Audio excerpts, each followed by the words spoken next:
Greetings everyone, please give a moment and make sure the live stream's set on. Is going. What is going?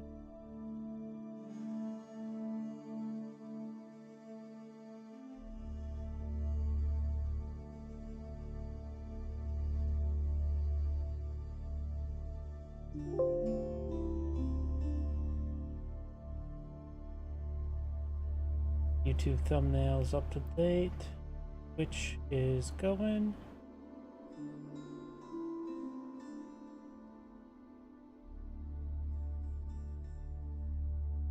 And looks like Rumble is going. Looks like everything's going fine. Let me double check my other computer. I'll need to turn on another light. One moment.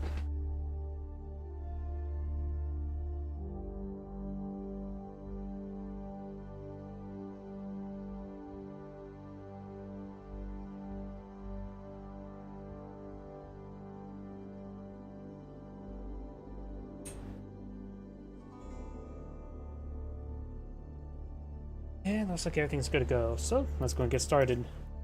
Today I feel much better. Got some decent sleep.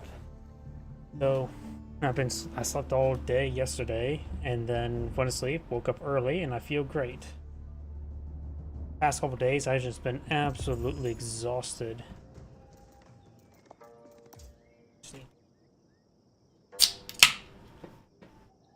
Sorry, I just had to open a drink. Now let's go and get started. Well, it looks like my Twitch is not working fine on my other computer. And yeah, should be fine. Now let's get started.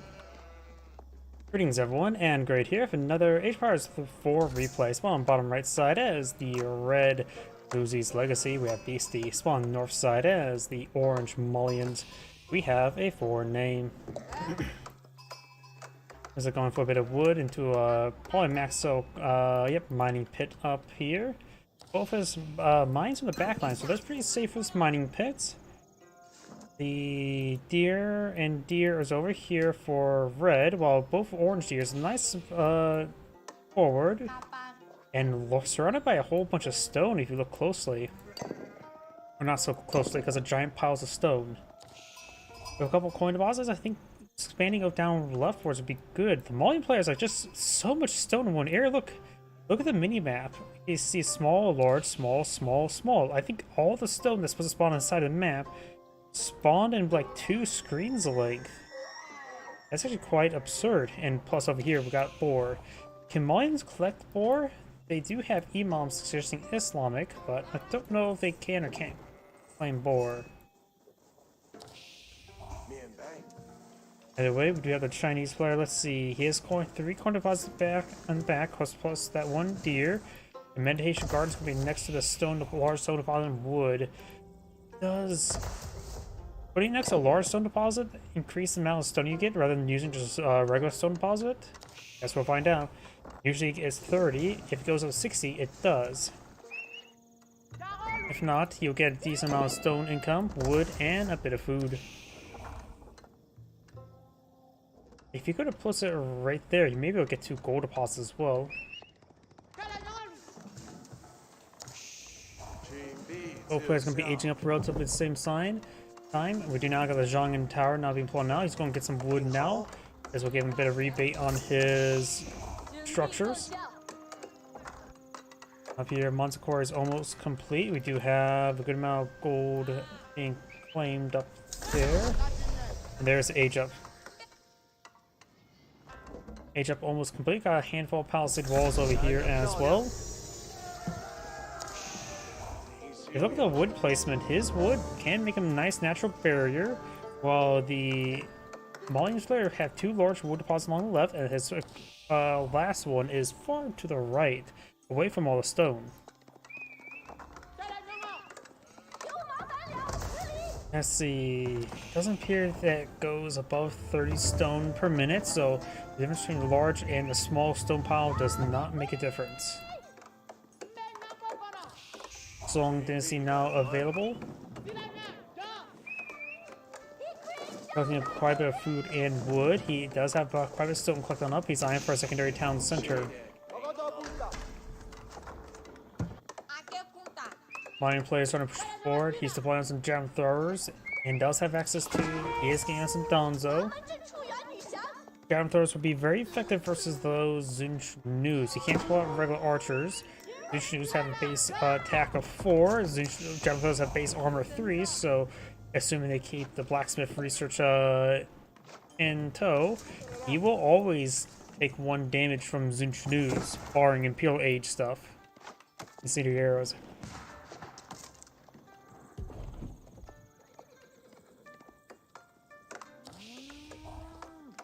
We got 4 cows here.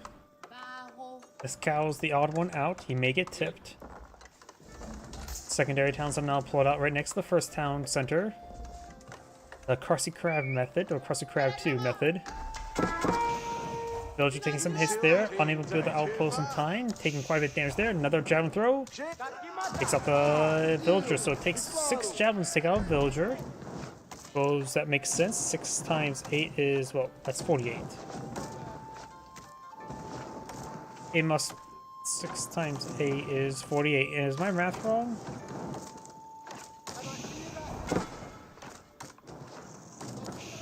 It may be wrong.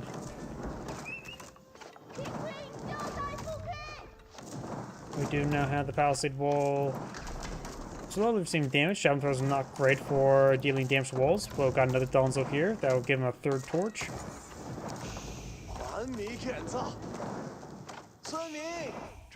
Now he's going to go for outposts and going for those berries.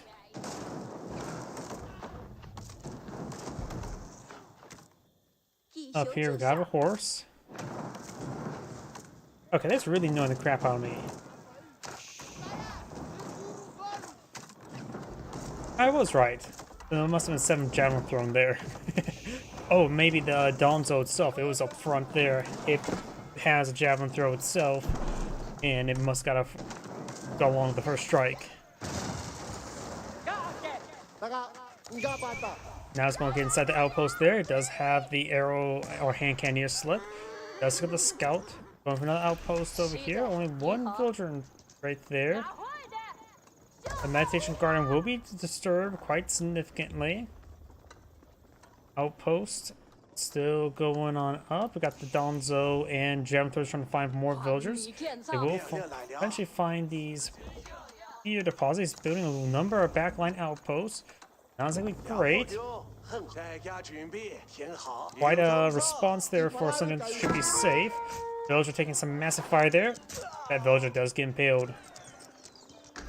More hand cannoneer slits, and thanks to the meditation garden, he's going to have a constant supply of stone, perfect for mass hand cannoneer slits. We have another outpost here. Javelin throwers will take only 3 damage per arrow.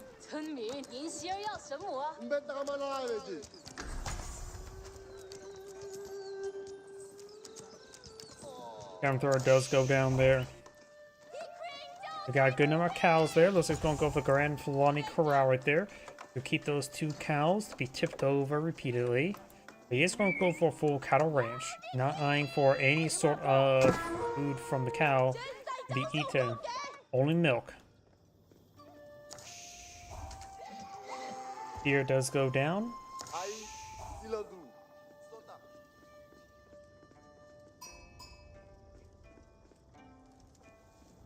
Do have a hand cannoneer select here. He can stay out of range and start torching down. Villager may get hit. He does have some safe harbor. Let's get out of that region. The meditation garden can take some abuse. He does have enough resources to age up. Going from Mount Lu Academy, the Grand Fulani Corral's now going on up as well. Mount Lu Academy gives him access to Imperial officials, upgrades, as well as improve tax collection, or I think it says collect tax twice as often. I think that means taxes actually get built at a 100% rate. Also makes them 20% more effective. The number of pure officials can be quite limited, but with this, as well as potential Zoo's library, You can get quite a good number of Imperial officials, which could generate quite a bit of extra gold as well as food. Though I don't really know. You don't really see it all too often. As units not being put on the field, just some Palace Guard, early Palace Guard in Castle Age. He can get the Castle Age upgrade for them to get them regular Palace Guards. Spearman versus Hardened Danzo. Villagers 2 take a nice volley there. Palace Guard up straight forward. That one villager appears to have escaped on out of there. And Palace Guard being heavy infantry should be very effective versus these non-heavy units. You could see some Musafati warriors engage the Palace Guard. Palace Guard. Oh, early Palace Guard. Oh, I guess they get 9 to 12 damage increase. Is that how much? Man arms usually have more than 9 damage in Feudal Age, right? So why is the early Palace Guards damage so low? No wonder people don't go for early Palace Guards. Their damage was really pathetic. So, do they have 2-2 armor as well? And you probably need to double look at that. But it seems like early Palace Guards damage is far too low to be really viable. I mean, Hardened Danzo had 1 less damage.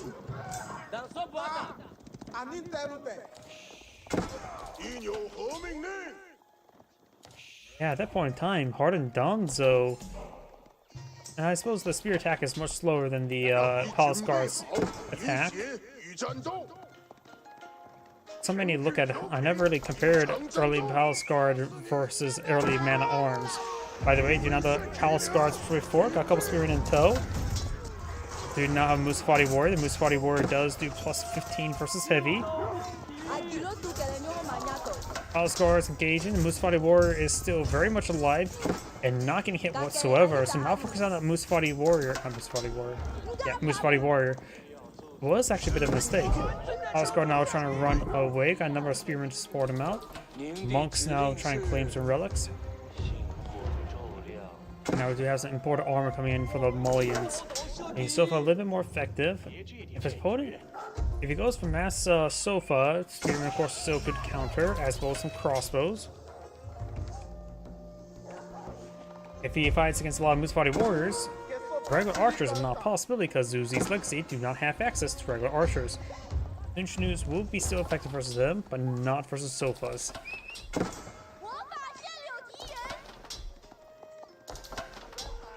And spamming Spearman against Musafati warriors, they will still be inferior. We got Wooloo there by red, unsuccessful. No spear damage there onto these Sofas. Number of spearmen here as well as some Palace Guard. We've got just mass infantry right now for Zuzi's Legacy. Decent damage there. Musafati warriors now engaging. Spearman falling him back now.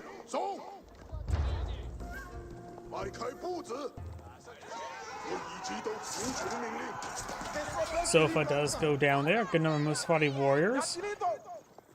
They do cost both 80, and Musafati warriors just simply are better than spearmen. 9 or 8 damage, 90 health versus 110 health, 9 damage. And look at the attack speed, same as the Palace Guard, while spears attack a bit slower.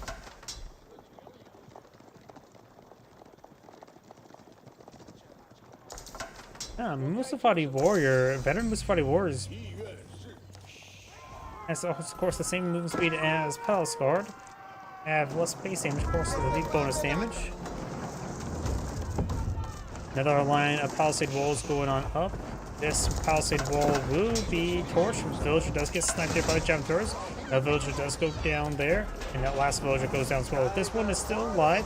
Nesabe's spawn field. Good snipes there by Orange. Kills all 6 villagers so far this game. Though Red still has a superior number of villagers at the secondary town center.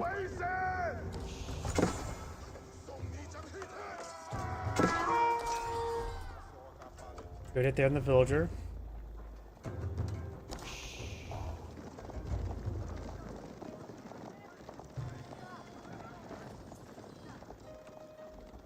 Monk here. He needs to, I'm not really paying attention. He needs to be ordered to go down more downwards. That pathing is not great. Does use a Wooloo there. Oh no. Okay, does get picked off there.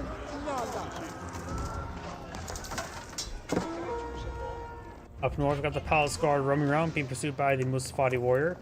Orange still has a sizable force here. We've got 2 Nested Bees on the field, a 3rd one on the way. Nested Bee and Mass Spearman pushing away forward over here.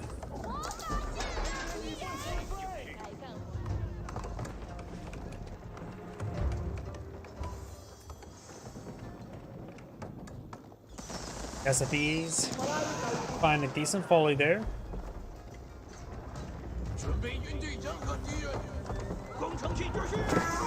Oh, takes out the Imam there. A little bit overkill, but does get the job done. Doesn't get any volleys down the mass formation. So we've got a very good number of Spearmen here. Spearmen, like I said, are inferior to Mustafati Warriors, but they are cheap. They're Spearmen, of course. Orange is capturing a stick site there. Blue is collecting the last of these berries. The Meditation Guard is the one who cares about in its first placement, actually providing 64 food per minute, not bad. And going for a big line of stone walls there. Very nice, and there's nothing here to engage it, nor siege engineers have been researched.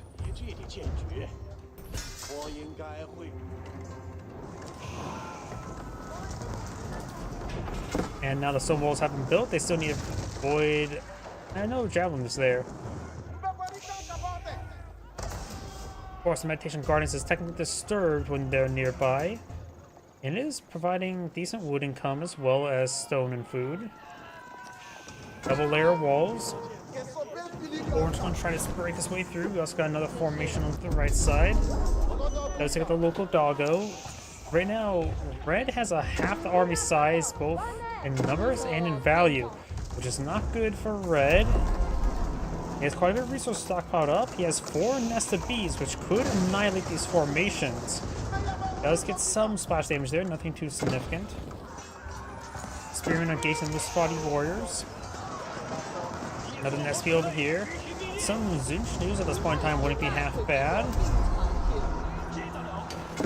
It looks like red has gone for melee damage and a little bit of armor, while orange has gone for a little bit of armor and melee damage as well. Mustafati Warriors engaging some of these villagers. Lots of stones being cleaned up. Spearman now engaging here. Looks like this Nested Bees will get overran. Let's get some damage there. Got a good number of Spearmen over here. Couple Spearmen push away forward. We'll get some great damage there on those sofas. Orange trying to fall back there. Looking this Nested Bee engaged while the Spearman engage this horse. Good damage here. Some of these villagers are getting hit a little bit. Another Nested Bee volley there. So we've got some Mustafati Warriors over here. Spearmen over here. Mustafati Warriors do overrun the Nested Bees. And now got a keep here. Outposts starting to get sieged on down. Good damage there. They're in pursuit. And more wooden walls there.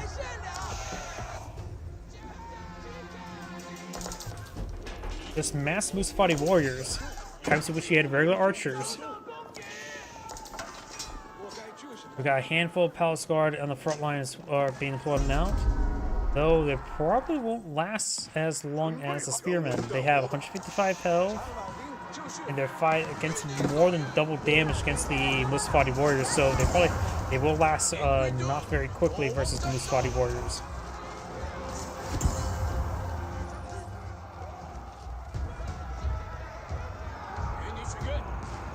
Orange back down over there, claiming this massive stone deposit now. Here now being cleaned up by orange there. We do have, of course, 3 mining pits on the field. You know how they increased Imperial official count. What was that? Increased the number up to 5 right now?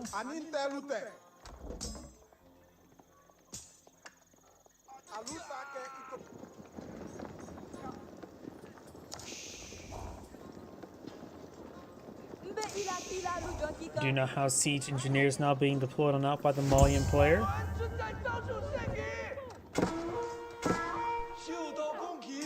And red's monk will go down. Orange imam will capture this sector, and the local doggo goes down. Orange will have all 3 6 sites captured, and got Imperial Academies now being researched by the Azuzi's player.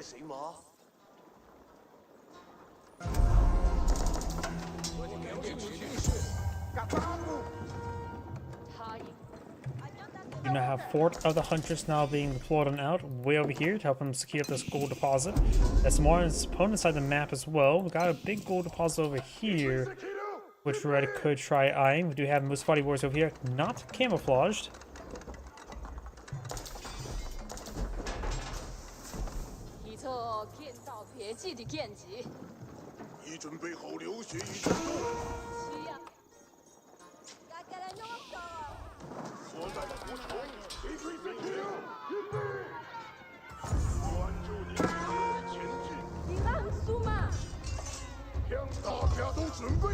These forces getting ripped apart there. Board of the hunters halfway complete. He's also going for his own military academies now.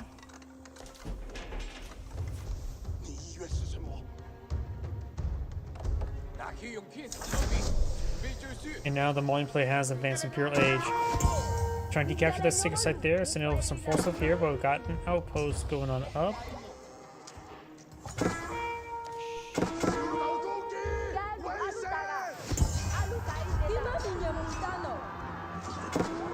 That force does get cleaned on up. Over here we do have an outpost. Up north we do have more Palace Guard push way forward.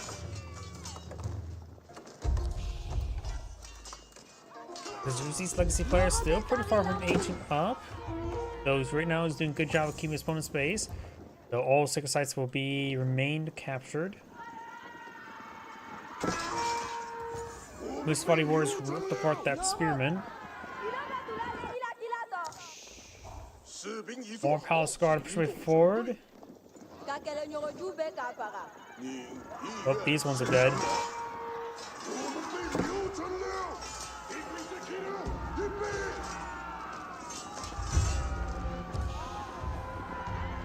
Priest Axel is now being researched by the Zuzi's legacy player.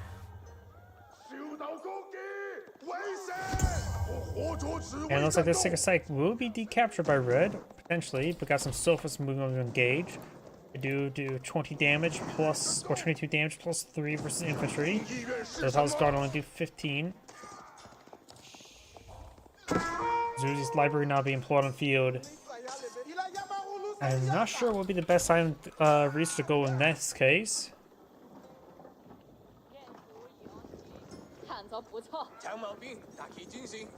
It may have been better to go for the other research and get the improved gunpowder, or other landmarks to get improved gunpowder range. These spearmen are going to get ripped apart. Got now High Farm being researched by Orange. He has 2 relics. Red has claimed 3. Do now have the veteran Zunch News.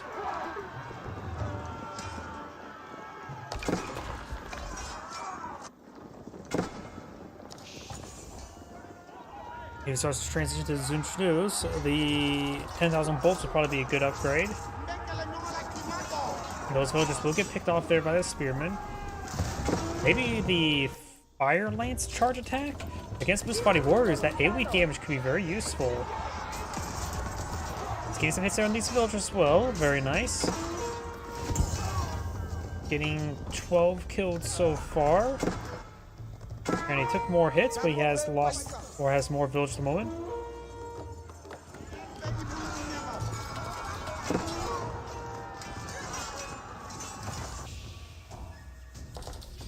Elite Zunchnu upgrade on the way.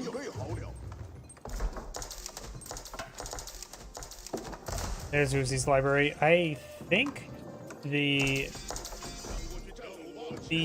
Spearman Fire Lance while charging wouldn't be half bad. Maybe as well as Horseman having access to it.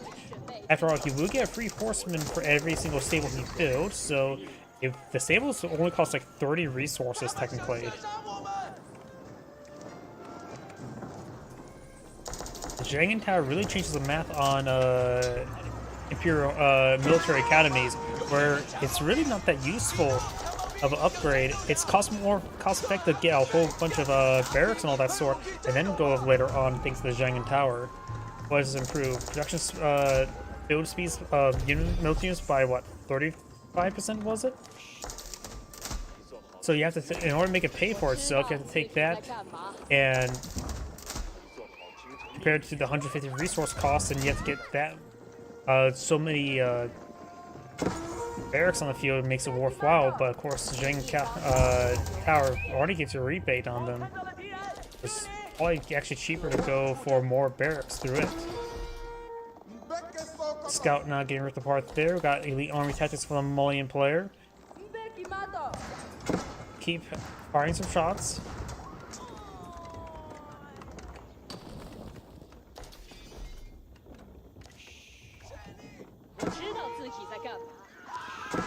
Spearman does go down there.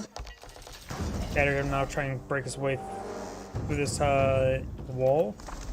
University now going on up. No, none of the advanced research coming on out just yet.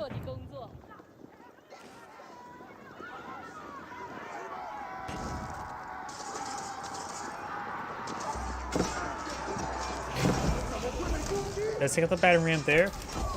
Alscar trying to escape from the Spotty Warriors. Let's use the gate there to help him escape. We do have the same movement speed. Yeah, I think the... And we got Incendiary Arrows not being researched by Zuzi's Legacy. I do think the Fire Lance Spearman would be very useful. He does help the Fort of the Huntress here.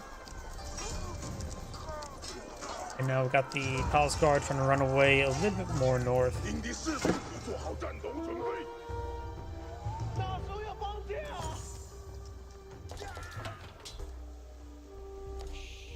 Oh, a good number of Grenadiers. Another reason why I think he should have gone for the other Age 4 landmark, it could have got increased range for his Grenadiers.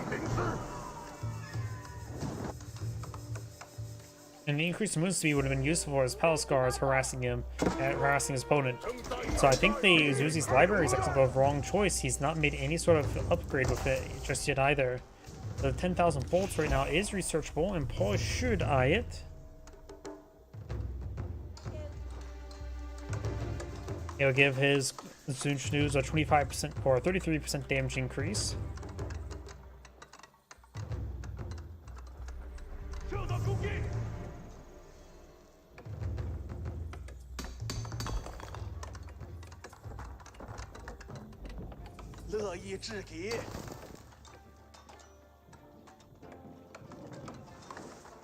Line place now, eyeing for chemistry, maybe eyeing for some, what's it called? Safadi Gunners. Colvin to Blind Field. Well, his opponent does have currently 5 Nesta Bees. Another Band Ram making some holes there. A couple of these Musfadi Warriors will go down. Looks like he did shoot the deer.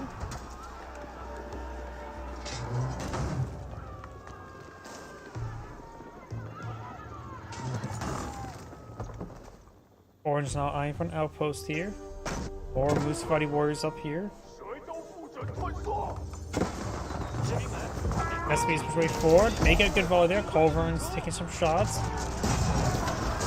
Get some great damage in those Musfadi Warriors. Zinchdu's push way forward. Got a handful of Spearmen for warding his opponent away. Culvern's do take out all the Musfadi Warriors. Musfadi Warriors now completely surrounding the Zinchdu's.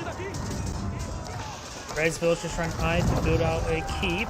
He does have more villagers opponents, so he has acceptable losses with those villagers. Zinchdu's getting some great damage there. Right now they're doing 11 damage per strike.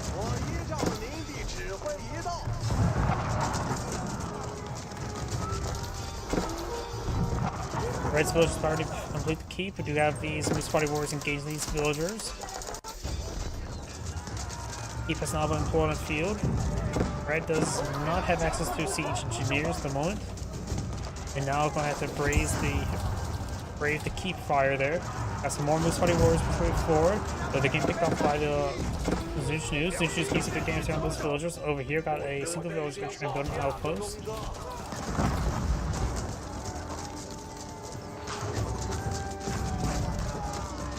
Some damage there. Musfadi Warriors going to go on down. Second sight has him stalled on out. The Zinchnews looks like they will be successful at capturing this point. Got a number of Grenadiers up on field. Grenadiers do bonus damage to buildings, do siege damage. Additionally, we do also have some bombards spawning out as well. Let's get some damage there. Orange villagers trying to stop the one from being decaptured. Got a number of palisade wall or stone walls going on up right there, which could get a good hard point. After all, buildings on top of walls would get bonus range or reduce range damage. Does he got the second sight point there? But cancel that wall segment there for a better fighting position.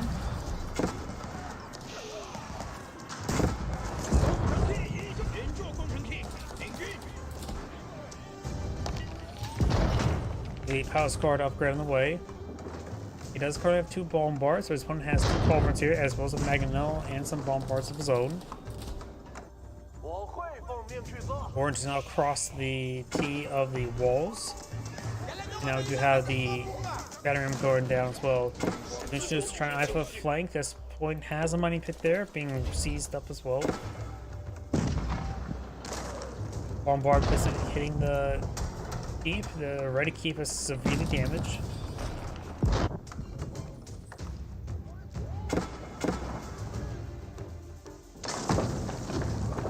Keep has received some damage there. Trying to overrun the bombard now. Keep taking more damage. The bombard has gone down, but the keep is currently not getting repaired on up. Nope, it's not getting repaired on up. Palace Guard straight forward. A massive volley down to the Zunchnews. Got 3 Mangonels here.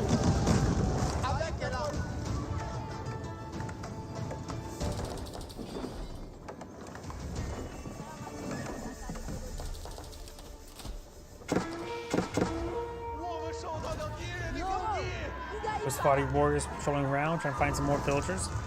Pushing down some various infrastructure. Got a couple of red battery rams here, and we've got a mass number of villagers repairing up the keep.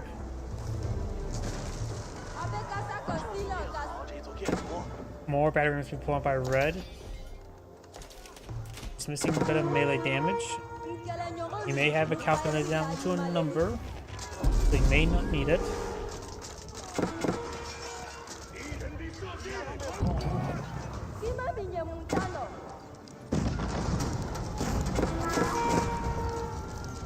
Palace Guard has to get cleaned on up there.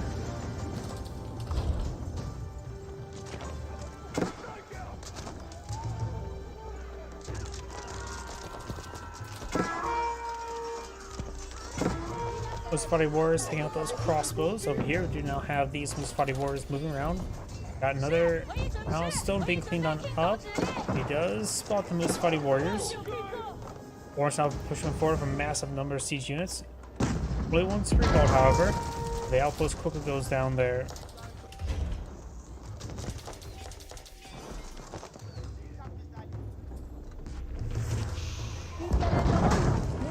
More damage there. We got all these villagers pushing forward, trying to help force down the keep, or they're just all those Spotty Warriors. That keep will go down.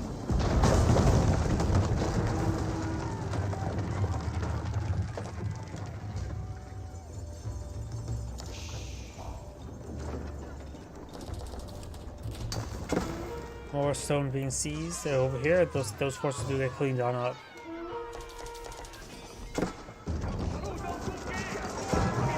Those Spotty Warriors gain some damage here on those villagers and these Zunchnews. These Palace Guard now trying to overrun all these siege weapons, gains good damage there. Zunchnews will be cleaning up all of these Spotty Warriors.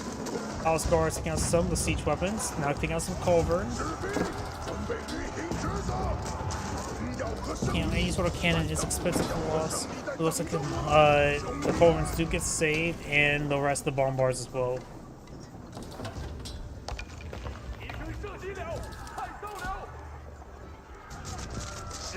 Another Zunchnews there. And now I've got the Spotty Warriors falling back now. Got him now cleaning up the lumber camp. Another battery ram deploying out. This would definitely disturb the meditation gardens. Right now, Orange does not have as many villagers as Red. Of course, it does have the Grand Fulani Corral. Our opponent does have a good number of granaries on the field. villagers or Moose Party Warriors engage these villagers, getting some great damage here. Better clean up the rest of those walls. Yeah, these Moose Party Warriors looks like not being contested there. Got a number of Zune Schnoos in this region. Does pull back the villagers now. Took quite a bit of losses there. Nearly the same amount of villagers now. Orange trying to push forward a good number of siege weapons, taking out these keeps.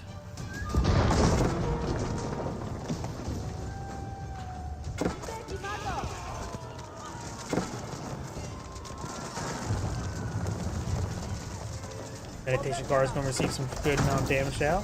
But the Meditation Guard is providing no income. There's too many enemies nearby. Up here, Red is pulling back his villagers. Got some Sophos here. Sophos taking minimal damage. They don't have biology at the moment. I got 10,000 pulse now finally being researched.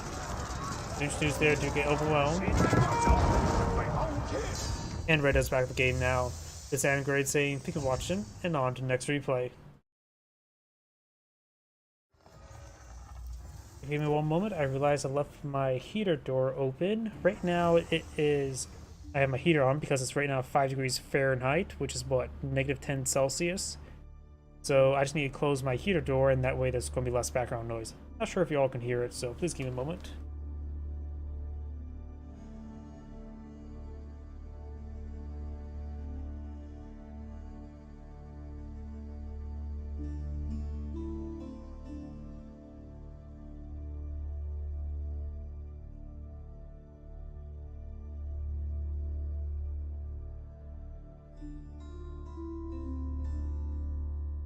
Sorry about that.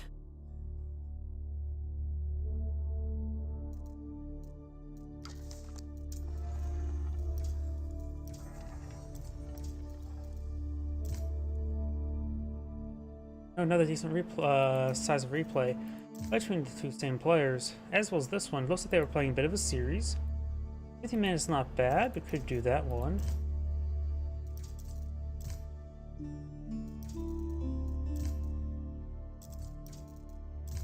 Yeah, let's do this one.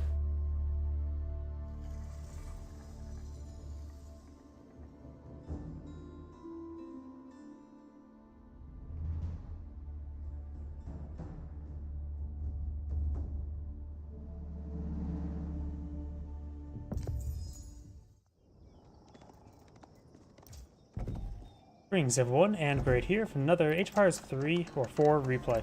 On bottom right side as Orange Abbasid Dynasty, Red Beastie. On top left side as the pink Jeanne d'Arc, we have a foreign name. Jeanne d'Arc the peasants will be building some infrastructure, while Orange is eyeing for some berries. When it comes to resources on the map, we do have, looks like both deer deposits relatively close by for Orange, while Pink's a bit farther away, but both in the back safer. And the coin and stone is all pretty close to each other, so there's quite a bit of coin and stone for Jeanne d'Arc to utilize in this region. Over here, wood is pretty close to each other for Abbasid, as well as right here. And some up here. And it looks like a lot of the other Abbasid resources are a little bit spread apart. Of course, they do have access to one of the most powerful economic benefits, the Golden Age Tier 1. Plus 50% gathering rate of all resources is very, very significant. Jeanne d'Arc will likely go for Royal Knights, like any other Frenchman. And we do have the Culture Wing now being researched. The Culture Wing will give them fast or cheaper and faster research. With the preservation knowledge is actually the least common of all the wings, I would say. We'll probably see the Military Wing next age. You may want to go for a faster age 3 in order to get out the Camel Riders as an anti-cavalry tool against the French.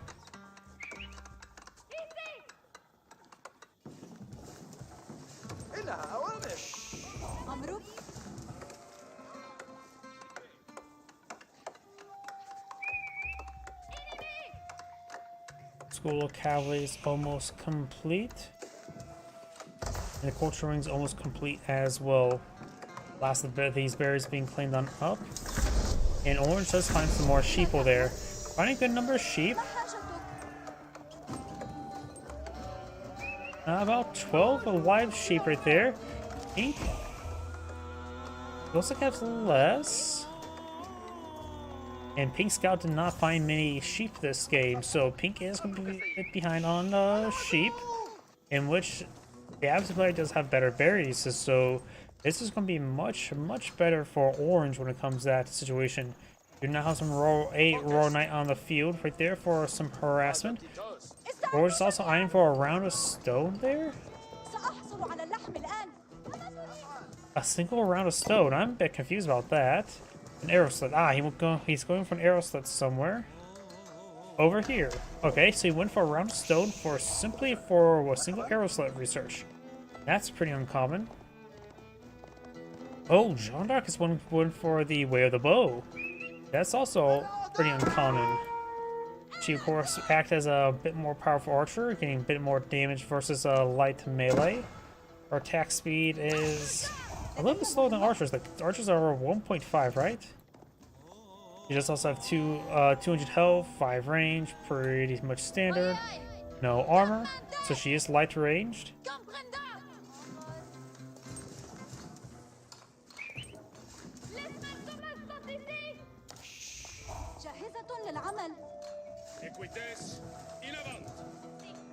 We do now have the survival technique style being researched,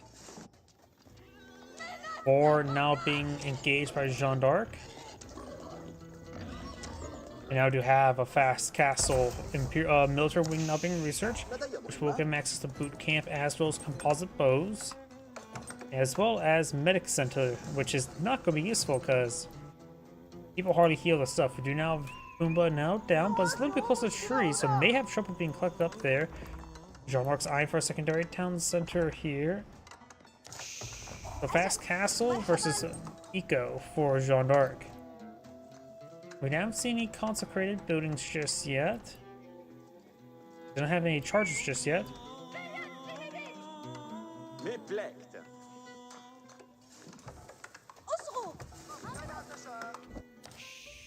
Going to fast forward a little bit since both players are eye for a bit of eco. We got the scout and Royal Knight push forward. Bit of walls going on up. More of the research now be coming in for the Avacid player. Let's see. Wave of Bow still gives access to Jeanne Riders and Jeanne Champions, right? Yeah, Champions are Riders. Riders are anti-crossbow, while Champions are anti-spearmen. Both will be somewhat useful. We do not got a pair of camels on the field. Maybe Champions be a little bit better.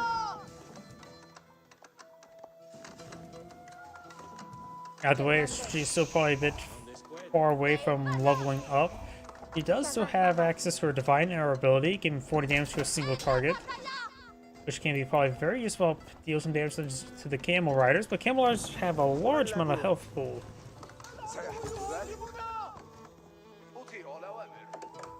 They don't have a barracks going on up, going for some spearmen, hardened spearman upgrade on the way.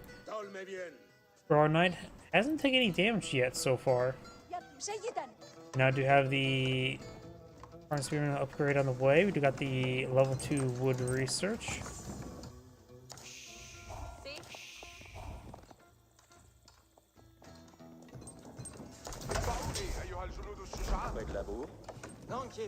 More barracks back there, and more palisade walls. We have a Lancer and Camel Riders pushing forward. Got some Spearmen for defense.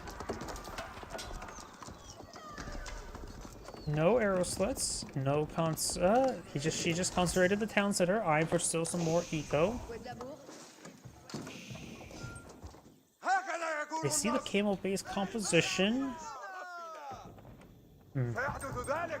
Try to see if she should go for riders. What if riders skip bonus damage versus ranged like the horsemen, or they just only bonus damage versus crossbows? I think they only get bonus damage versus crossbows. And again, so the camel units now she's starting to see. Maybe a good idea to go for champions. She could try eye for mass champions. Guild Hall going on up now. She needs to use Divine Arrow there. Does use Divine Arrow. One Camel Lancer does go down. And I got the Lancers over here. Not Camel Lancers, Camel Riders.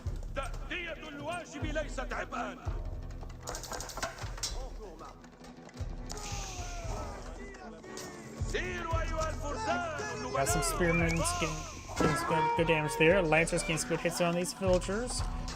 I'll lose some of these villagers. Over here, we've got the Riders moving around, Spearmen moving in tow.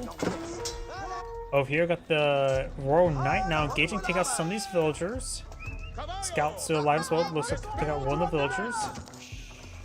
Ink's coach so far killed 2 villagers game, while Orange has killed all 5. Guild Hall now being resumed.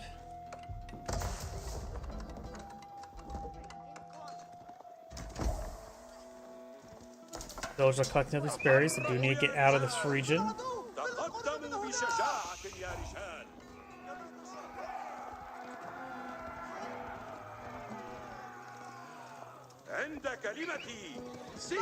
May does get a villager kill there. Very nice. Over here, we do have now the Scout being forced away by the Lancer.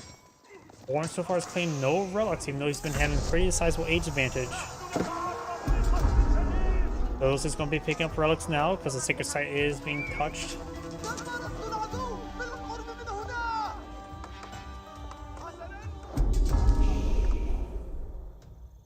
One relic, 2 relics have been picked up by Orange. We got a Lancer over here. Guild Hall has been still on the default food. Conspiracy gets some damage on that Knight or Lancer. The other town center has been consecrated.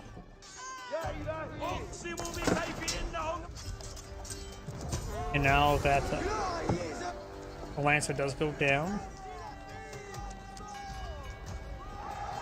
a number of Spearmen are here. Scout looks like I'm to body block the Lancer. Lancer looks just trying to escape on out of there. Does ghost a little bit. As the last of this food is being obtained. So Pink will need an eye for some farms relatively soon. Multiple relics now being brought on back by the Imams. He has picked up every single relic. Every single relic that is in his hands. It's not stored away safely yet. You got 5 Lancers on the field, 2 more Scouts on the way, and 1 Camel Lancer for Orange, while Pink has gone for just a good number of Spearmen.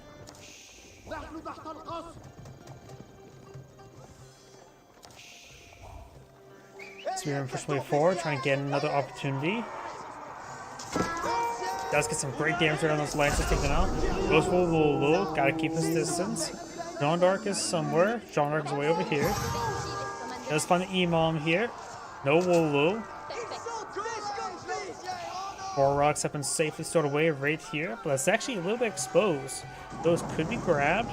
Jean d'Arc push her way forward. Could get some divine shots, divine arrows.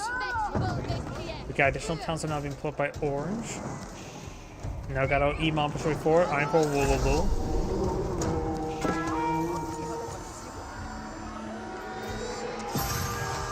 No spear brace there. Going for another Wolo. Takes out one of the Imams there. Takes out another villager there. Trying to torch down this mosque. Gets good damage there. Another pair of Lancers push forward, and Jean d'Arc starting to fall back. Jean d'Arc has no Monk of the Field. She's not going to try to contest the relics. Just contest their lives. Impossible not being reached by the Absolute Dynasty player, realizing his opponent just has Spearmen on the field. Good idea to go for some archers. And also going for some textiles. Jean d'Arc's probably pretty close to aging up or leveling up. I still think champions would be best for her. We're seeing some Arbiteers now being put on the field, as well as some men-at-arms. So if you go for men-at-arms, maybe a good idea to go for the, what's it called? Riders to engage potential crossbow counters.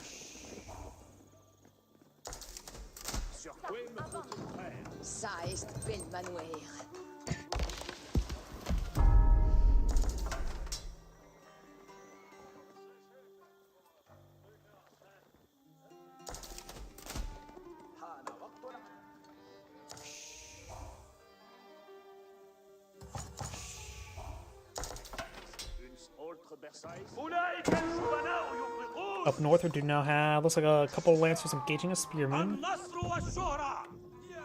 He's going to try to aim for those deer, eyeing for a large number of palisade walls as well. Villager's a little bit exposed. Orange does spot this. One villager does go down. And looks like more is going to go down as well. Doing the damage there, got some not mercenary crossbows. Arbaletiers not being pulled out. And some deer got a bit dispersed there.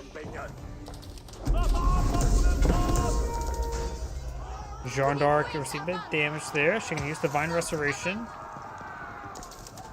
Probably a good idea just to get it on cooldown like that. More gold now being seized. More walls still going up. We still got a pair of lancers up here. Oh, do you have some spearmen in the region?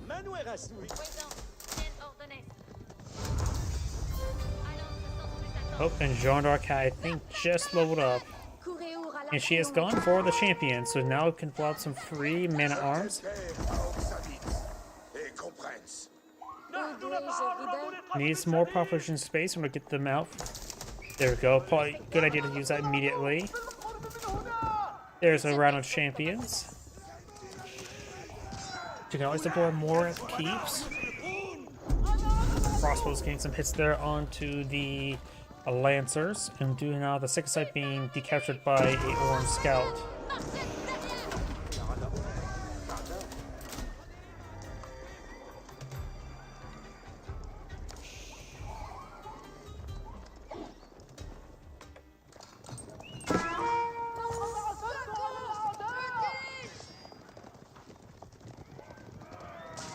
A number of villagers now getting hit here.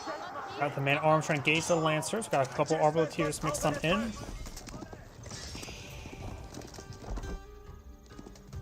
Scout falling on back there. Pink's trying to push her way forward once again.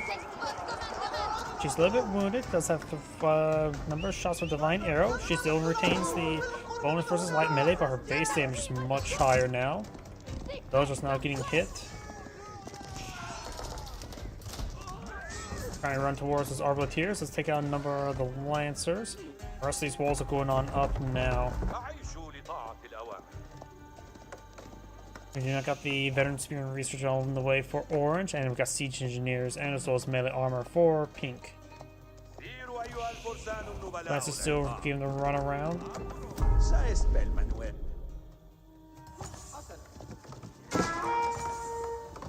One lancer does go down.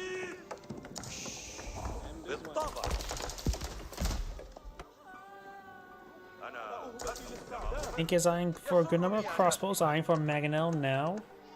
The French man-at-arms will be useful for the composite bowman. Does lose a couple of villagers there.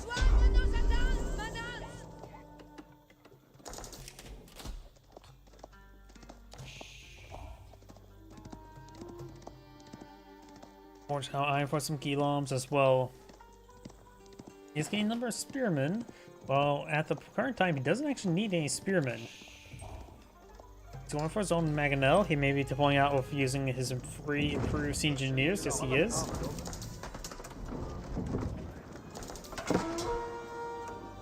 Now over here, we do have another Lancer engaging. Goes to be Mass Shank. Mangonel getting some good fire support there. We'll lose another villager. May lose some more. Nope, does not. Pink's starting to fall back there. Got a couple Mangonels here. Mangonel finds a decent quality on the spearman. There's still a good number of arbaletiers.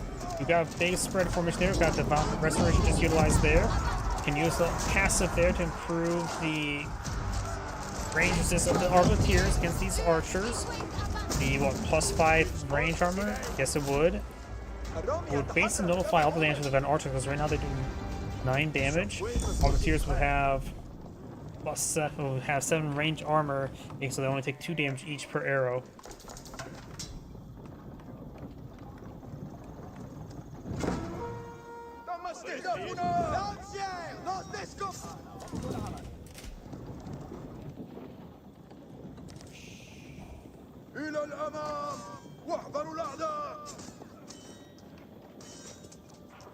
And some good damage there on the Gilom. The Gilom taking out a good number of those spearmen at the moment.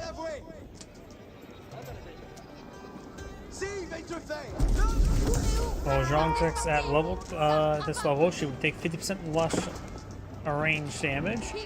Those archers do basically no damage. Gilom's getting ripped apart.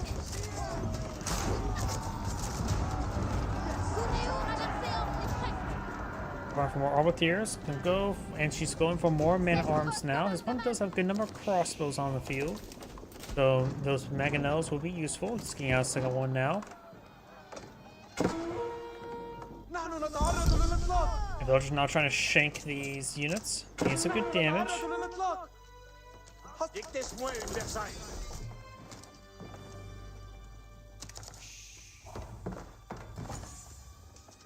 And the villager's going to be shanking these units. It's denying quite a bit of economic time. And as the last archer has 1 health and does get shanked. Now gotta keep going on up for orange. More swing goals there, and now got the red palace in a very defensive, good central location. Also want to secure up this 1,000 gold deposit. You have a trade post there, and think about the French economic benefits. It gets +1 gold per second when the traders are active, in which makes it very, very useful regardless of distance of the trade. So we don't have to see max trade route. Just putting some trade posts over here, getting a handful of them early on would not hurt. Let's start eyeing for the secondary economies.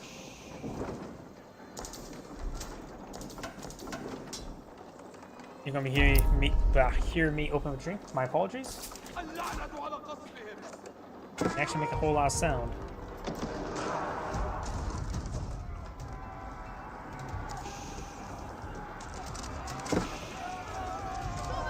Got a massive assault here by Orange. Trying to hit those villagers who try and build the Red Palace. Red Palace may get interrupted there. No Arbaletier. No passive from the Arbaletiers. There's the passive there. A little bit late. The Red Palace is almost complete. 1 villager remains. No, down just needs 40 more health. That takes no time. And there's the Red Palace there. If it gets the Red Palace quickly garrison, the Spring Guards could have gone down. Most of the Spring Guards have already gone down. Crossbows now push way forward. Jeanne d'Arc. I wonder if she gets to the blast cannon if she's set to the next stage, or does she get a different weapon? Oh, Divine Arrow can be used on siege weapons.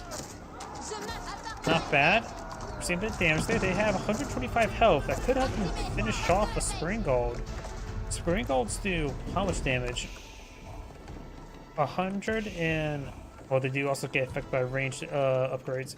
Potentially just 100 damage versus siege weapons. They do also...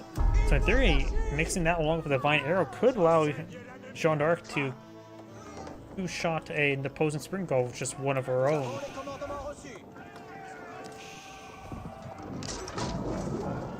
And now the trade ring going on up. He's fine for that rather than the economic wing. The trade wing will of course allow him to get some very powerful traders. After all, I think the Absid trade benefits are some of the most powerful in the game. They get, what, plus 55% in research? Yeah, plus 55%, and as well as costing 2/3 of the price. So they're cheaper and also incredibly powerful. It's also going for the pretty rare medical center research. That must be a mistake.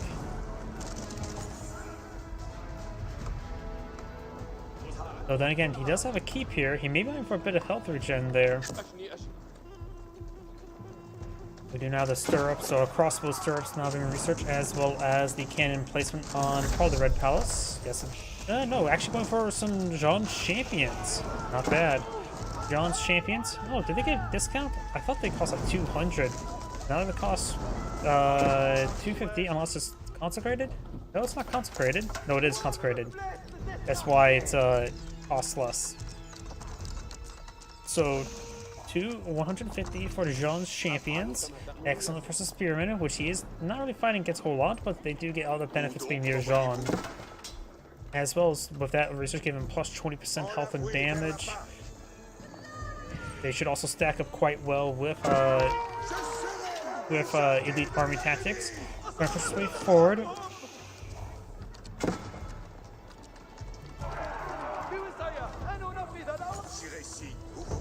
Got this keep going on up. Got a round of walls going on up as well. Amount of archers and crossbows he's fighting against may have been better go with the Jean's riders. Archer does, or Spearman does go down there. Does break the area there. Maybe it'll torch down some of these stone walls. 30 health is pretty easy to torch down, but 9 to engage it. Does have access to siege engineers, which so a siege tower could give him a good hard point.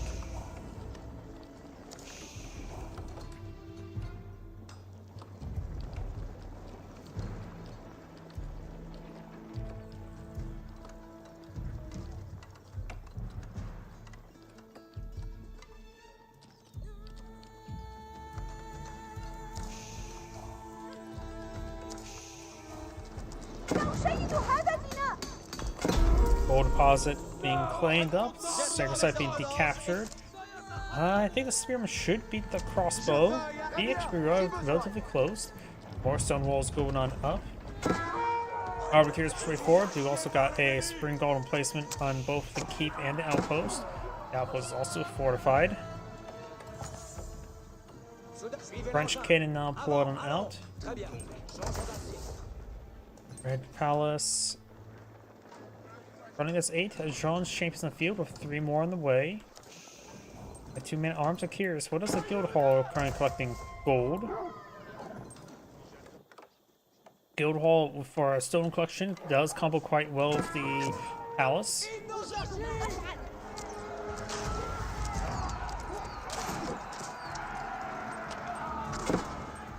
Taking some damage there, starting to fall back. Trying to engage, get some spearmen down. Jean must be pretty close to leveling up. I wonder what she gets when she levels up again. Is it grenades or hand cannon if she's the range variant?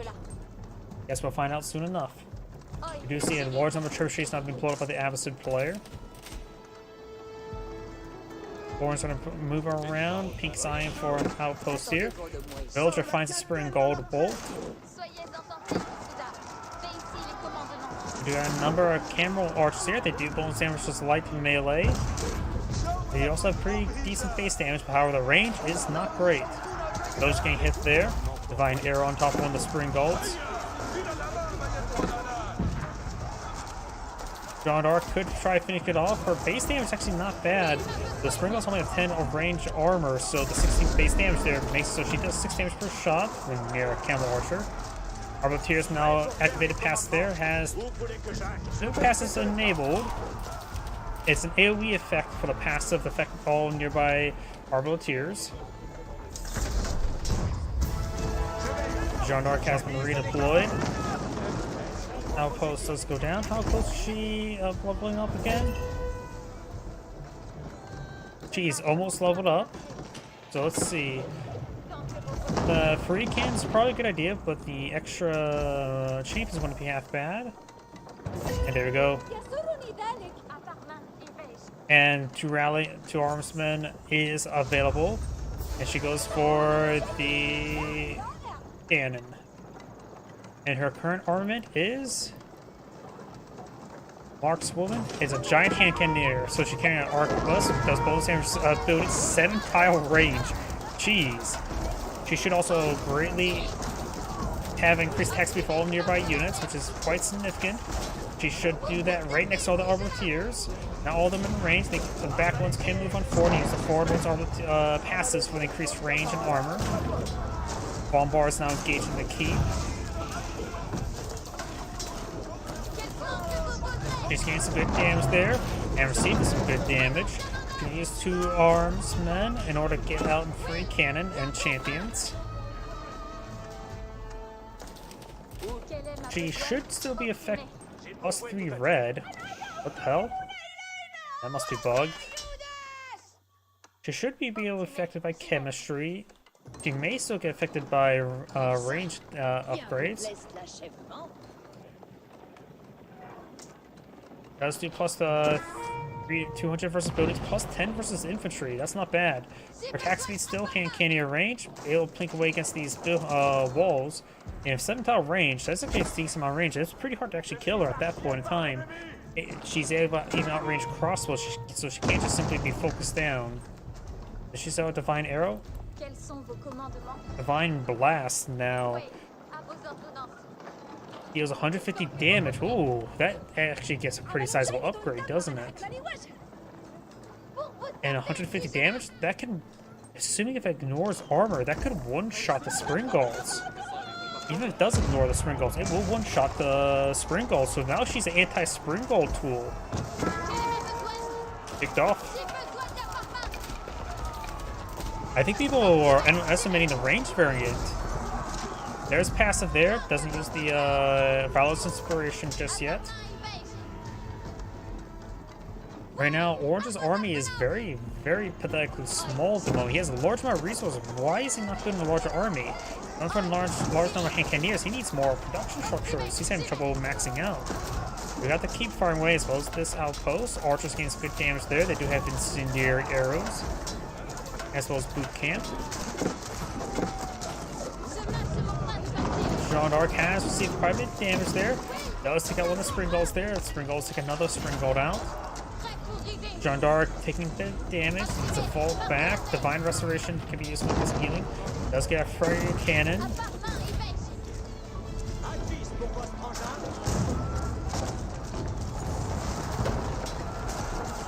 Archers push forward. Does just Divine Restoration there, getting some nice AoE healing. Mangonels push forward, complete through this formation. Mangonels taking some damage. He's focused on this one here, but the medical sense is no longer up, so no longer gets free health with the gen. And Jeanne d'Arc does go down. It's expensive to replace her, like 1,000 gold right now. Takes on another Mangonel there. Very good. All the Mangonels are down. Arbaletiers. Once it passes, he has some passive off cooldown. He needs a small number of passives. Does affect all nearby units. So now they're firing away. They have increased attack speed thanks to stirrups, as well as a large amount of range armor there. These guys are doing what? Well, the Hank are doing 13 damage, while these guys do have 8 armor, so they're doing 5 damage per hit against the Arbaletiers. Not a whole lot, honestly. And they do manage to fall back there. Got Siege Works now complete, improving the health and armor of the Jeanne d'Arc siege. Also excited to catch by Jeanne d'Arc. She's a little bit low in gold. How's the gold hole? Has 4,000 gold in it. She doesn't need to withdraw it immediately. When her reserve gets down to 0, then she can click the button there and top off her reserves. In fact, bar in the stone, probably very, very close to actually potentially get a wonder out. Has quite a bit of food and wood. Could go for just a good number of spearmen and maybe just archers. Go for a bit of spam. Points a little bit low. His opponent doesn't go for mass archers, going for Jeanne d'Arc's champions. Maybe not that important right now. They would be a bit more beefier than regular men-at-arms, that's for sure.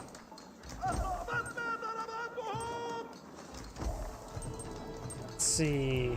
I don't see any Jeanne's champions over there.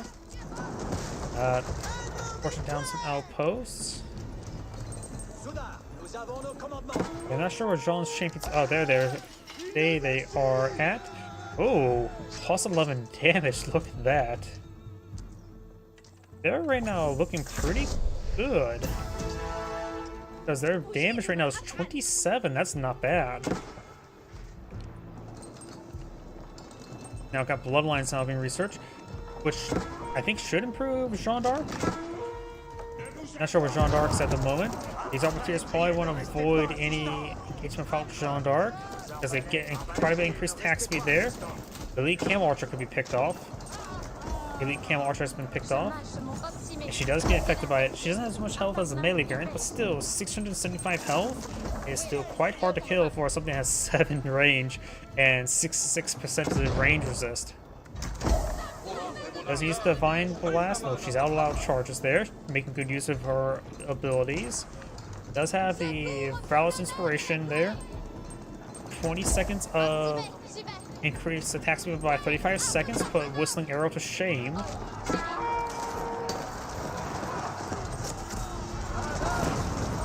Got a number of Arbalities here, going for Guillaume's not a good idea against Jean Darc's current composition. There's Valor, the Valor.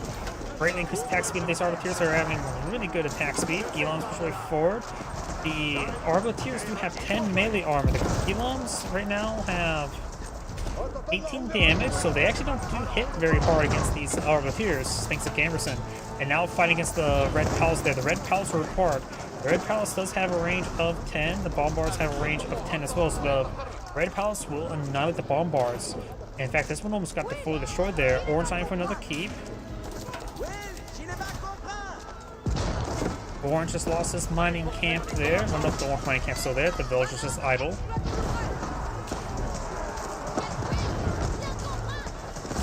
And some 50 damage there on the Orange's forces. Cannoneers are just getting some 50 damage there. But the Elite Arbaliers can get, of course, more range than the Hand Cannoneers. But they do have more range. Hand Cannoneers do have a range of, what, 4.5? Or just 4. And the Arbaliers right now have a range of 5 and get up to 6 with a passive. Jean Darc is taking quite a bit of use there. You can use Divine Restoration. Maybe a good idea to go right there and get Divine Restoration off. Agonel does go down to the Red Palace. The Red Palace annihilates siege weapons. Got passives there. Bombards firing away. Passive are active. Making so these archers are basically not very useful versus the Arbaliers. More banners not being flown in the field. He does have improved armor, so the Red Palace doesn't annihilate the battering rams, but got a good number of spring bolts here, and the French cannon needs to start engaging them as well. Jean Darc's weapon is ranged. The blast cannon melee variant does do siege. Got Spearman here, and there's of course just a good number of spring bolts there for defense. Got a number of stone walls going on up. Maybe Iron Force gets out Stone Tower, then you can get your mountain units, your range units atop the wall. You get range resist as well as siege resist, as well as increased range of 2 tiles. If Pink deploys out a siege tower and gets up there, the Arbaliers could have potentially up to 8 range on top of walls, even outranging a long bowman. Right now, the keep us taking quite a bit of damage there. Jean Darc has gone down. Jean Darc is pretty low in gold. I want to take a look at the guild holes. Got the Guillaume's Spearman straight forward. There's more Arbaliers on the field here, as was Handful Spearman. Gold still being seized right there. Those are the last gold deposits on the map. Orange going for a good number of traders. I'm curious what the trade resources are looking like.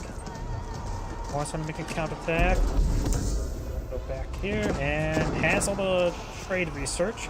So he has some of the best traders in the entire game, and cheap. But there is trade posts spawn more in the center there, so his trade route's not very long. Granted, his traders are pretty cheap.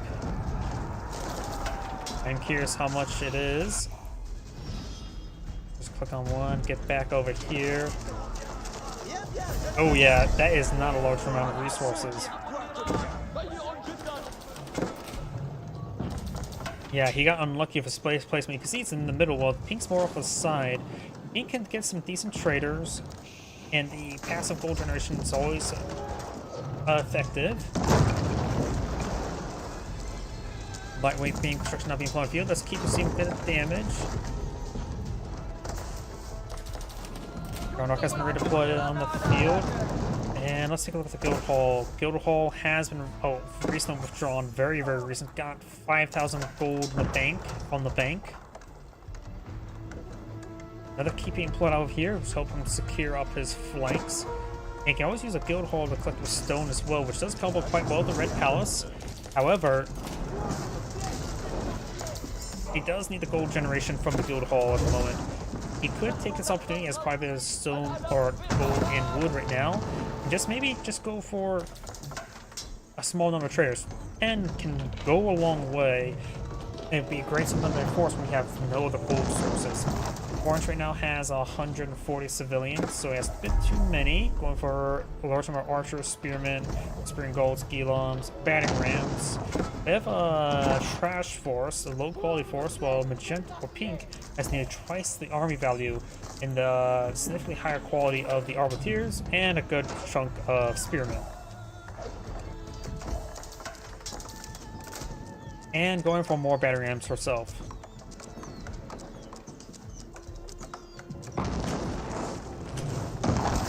Red Palace now seeing massive damage, and Pink's been doing a good job of cleaning the sacred sites there. I wonder if the Consecrate stays in effect even if the Red Palace goes down. It does go down there, and Consecrate appears to be still in effect. Darn Dark does take a bit of damage there, could use the Blast Fire there. 150 damage, how, of course with Boot Camp, maybe a one-shot of group archers, I don't know the AoE effect. I'm gonna try to bring up the mod tools and take a look at that.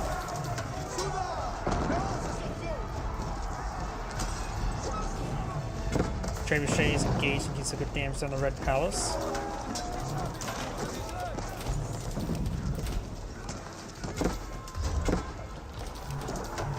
Spear Cross falling back. Red Palace seems damaged. Of course, it only takes some wood to repair it on up. Archers push forward. Now it's probably a good idea to use passives. And maybe a little bit of conjure. You can just grab a couple of them and use passives there, and it won't have the AoE effect on them all. Battering rams now pushing forward, engaging the deep. Dawn Dark finds a Mangonel there. Mangonels do have 30 range armor. She does have damage of 42, so she does put damage. Got a Holy Cannonball there. It's a little bit different than the Holy Hand Grenade.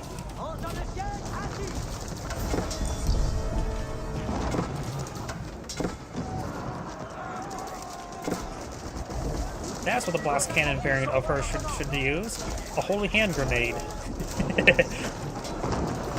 Just count to 3. 1, 2, 5.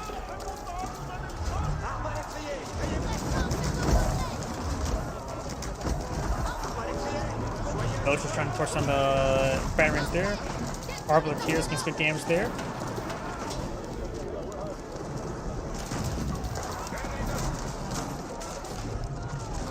Some of these soldiers getting hit now.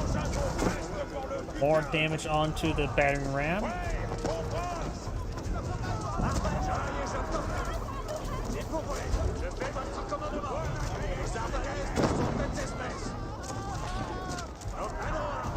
Good damage on those forces there. Got a very large number of battering rams. Battering rams are very population efficient. They're one population each, so you can get a good number of them rolling. And rolling they are. 14 battering rams now applied by Jean d'Arc. Got a number of elite horsemen and camel archers pushed along the flank. Camel archers, they only cost food and wood, so they are taking a trash unit, but they actually do have decent damage. That keeps going down. And I also got a number of Jean's champions. Jean's champions are increasingly a bit more effective along the game goes on, since his opponent doesn't have as much gold. So there's actually quite a bit of gold reserve right now, so probably a little bit more expensive. But Spearmen, the Gilums will get annihilated by the Arbaletier's bonus damage. Horsemen up way forward. Of course, the townsfolk do have their own Arbaletier emplacement. And he's trying to raid his opponent's base, but there's no traders to raid. So this raid's not going to be that effective. He's slowly getting whittled down by the Arbaletier emplacements. And if he loses a good number of villagers, he can just eye for traders to replace them. Mass horseman push way forward. That's a perfect counter to the Arbaletiers. Very, very nice. Red Palace is here. He needs to actually garrison the Red Palace. Red Palace is garrisoned by nothing. The villagers should garrison up, and that would annihilate the horsemen.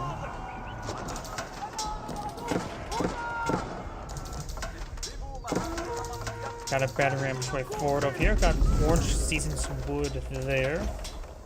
His trader's also providing a little bit of extra wood. And right now, pink is actually low in food. As just mass Arbaletier and spearmen. Spearmen are good versus those horsemen, which are the counter to his Arbaletiers. And plus, Spearmen are just decent. Spearmen makes an excellent front line for any ranged force. They're cheap, they're spammable, and they counter their the units that they're protecting.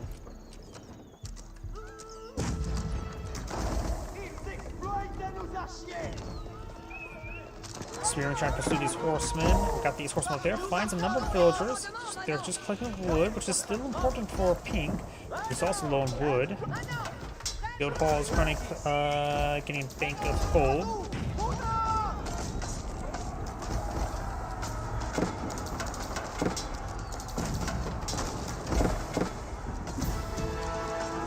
Second side didn't decapture.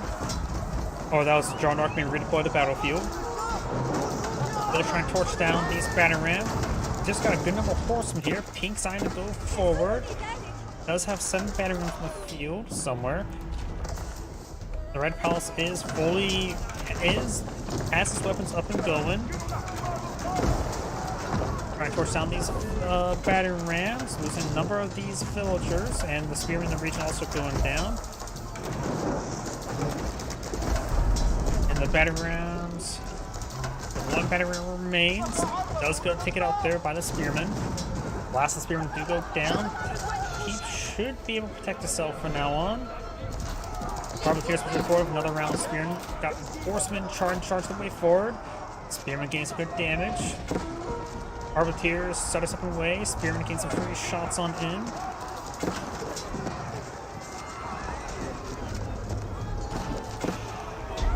Gains some good damage there. Horsemen charging the way up north. King's batteries push way forward. Hitting some obstruction would be very useful. As a player right now has 50 military units versus 101. King has lost a good number of villagers. Has not a lot of wood. And I still say going for a number of traders wouldn't be half bad.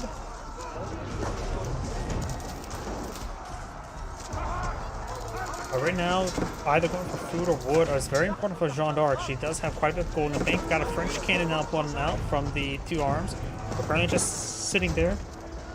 He's given order. And we've got a number of spearmen over here who also need to be given orders. Orange Knight for a keep here. There's potentially a breach here.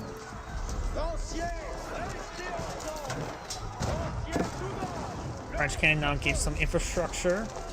More of the Avicid archers now being flown in the field. More crossbows, Arbaletiers between 4. Jeanne d'Arc has plenty of health. Now the passives there, greatly improving his capability to fight those archers.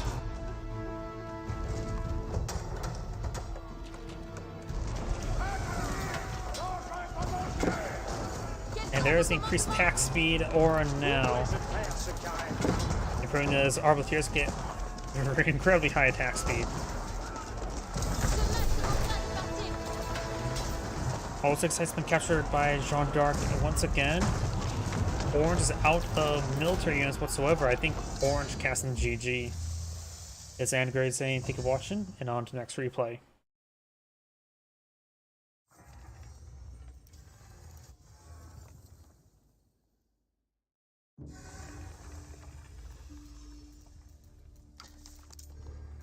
Very good replay. Let's see if there's any more. Maybe not between the same players.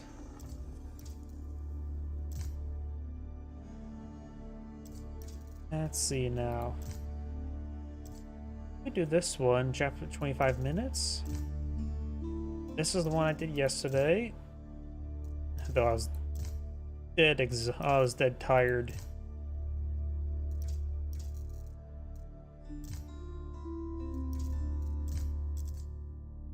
And there's a couple good ones, so let's just do this one.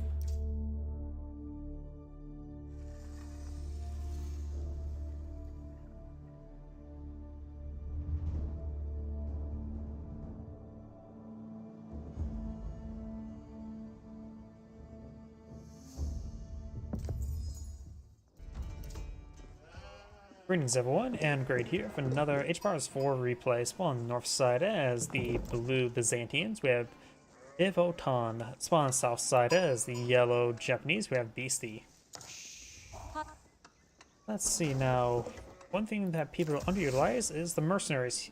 The Byzantine player could get some Royal Knights, and Horse Archers may not be half bad against Japanese. They do hit pretty hard. And we got some Sipahi and Mercenary Crossbows. Mercenary Crossbows may not be half bad as well, due to the Hardened Samurai. Horse Archers do hit pretty good as well, so the Mercenaries, I think the Byzantine players should eye for Mercenaries here as well. And I did test, if the Golden Horn Tower gets deployed and out, it does also correspond to what Mercenaries you build from the trade post as well.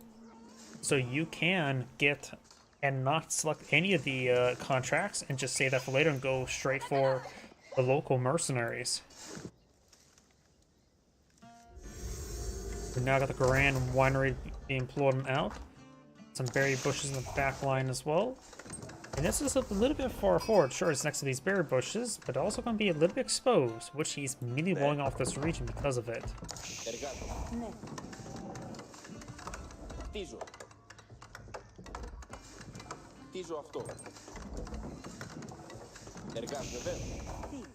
You now have the Kira storehouse now being pulled out.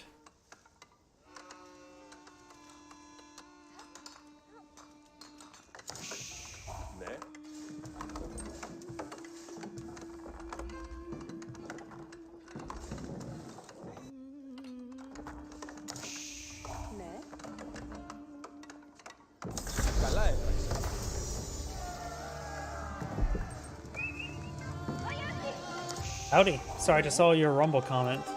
Got another cistern going on up. Building some aqueducts between the two. Your storehouse almost complete. Looking at the last of these berries now. Has researched the, Akazuki? How do you pronounce that? Looks like it's a basket on a stick.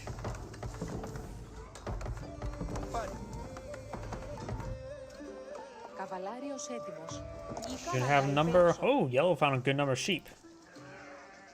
It's hard for me to select them all. It looks like at least a dozen. Blue has 7. Definitely yellow has more sheeple. And no, there may be a couple more sheep on the map. It looks like yellow did a good job of finding sheep.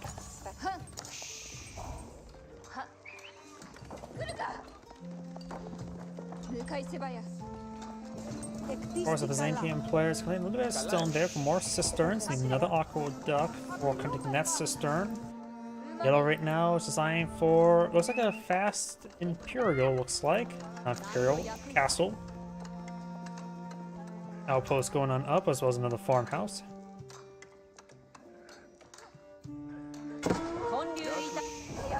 You know, if you're a scout, throwing some torches there onto this aqueduct piece.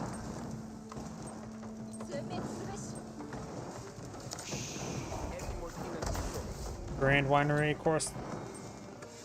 Oh, Grand Winery can take relics? Oh, I guess it is technically as a monastery. No, I completely forgot the fact that it is technically a monastery. You can't build the monks until age 3. And we do have now the Central Mercenary contract, getting some javelin throwers.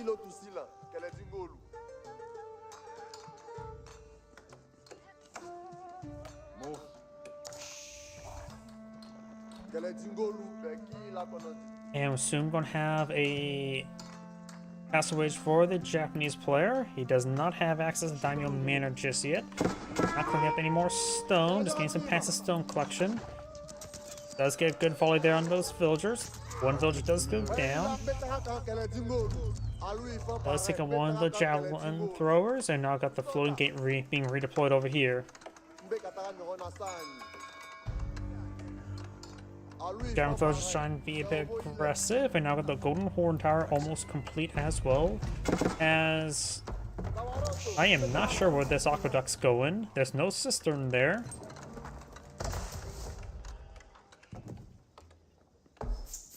Yellow going on up, and Paul's going to eye for the aqueduct right there. It will also be later on a good spot for farming.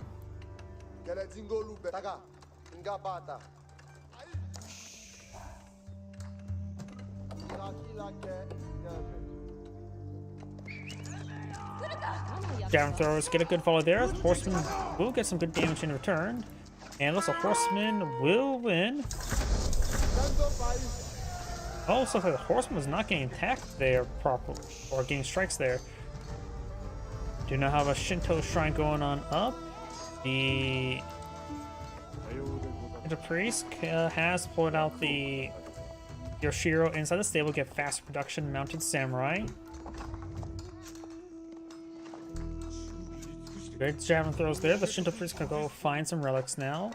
And now we do have the Hardened Lumitari upgrade. The Mounted Samurai takes out the javelin thrower, no problem. More Mounted Samurai being put on field. More Lumitari on the build queue.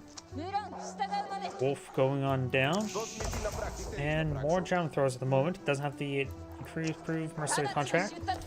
The mercenaries, I forget what the next level mercenaries is. Camel Riders. Oh, Camel Riders would be good versus the Mounted Samurai. Very, very good. Now it's going for the Veteran Mercenary contract. It does take about 60 seconds to research. Does have a level 4 cistern. Does cover those berry bushes and could get the 5th one over there as well. Monk goes down.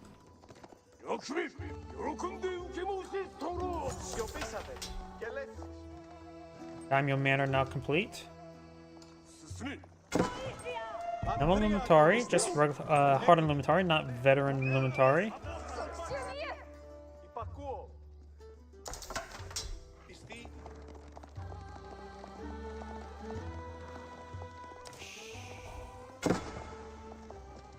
Προσέχω και κινούμε ευθύς.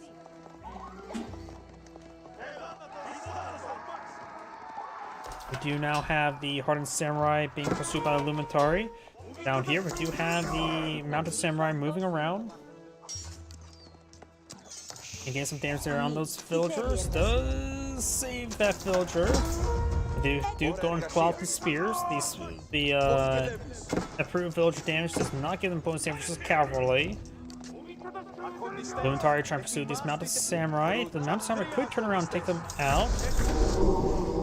Multiple Wolves there trying to distract his opponent. Villagers here trying to run away. Got a couple Lumitari 24. Got some Camel Lancers here. Or Camel Riders. Camel Riders do bonus damage versus cavalry. Good amount. As well as having good base damage.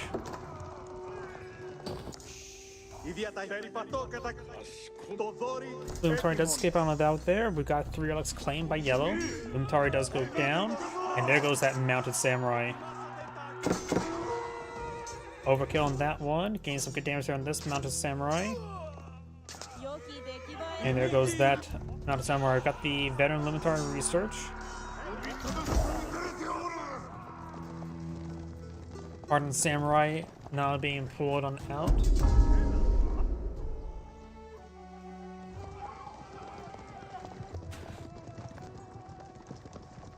And now we do have these Hardened Mounted Samurai going to be running away. Into Priest gain stab.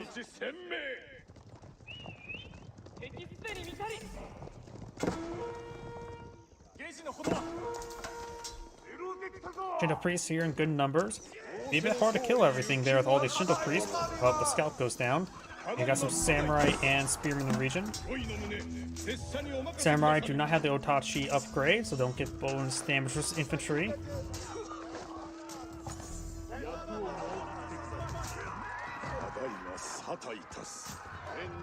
And good strikes there.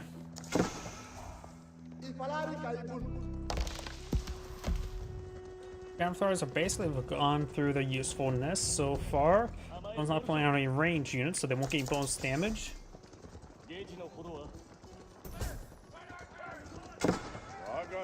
Camel Lancer or Riders push away forward. You can get some good damage here. The outpost is not fortified, trying to be fortified now. Got these forces trying to push our way forward. It's a mix of Spearmen, Samurai, and Mounted Samurai in this region. Mounted Samurai, of course, doing less damage from nearby Camel Riders. Mounted Samurai have all gone down. Got a good number of Shinto Priests healing each other. Javelin throwers just trying to hit some villagers. Good amount of damage there. Yellow's trying to fall back. And blue is going to be forcing down this fortified outpost now. A couple mounted samurai here, including the Bannerman. Bannerman does go down. Mounted samurai does fall back and mass healed up by the Shinto priests.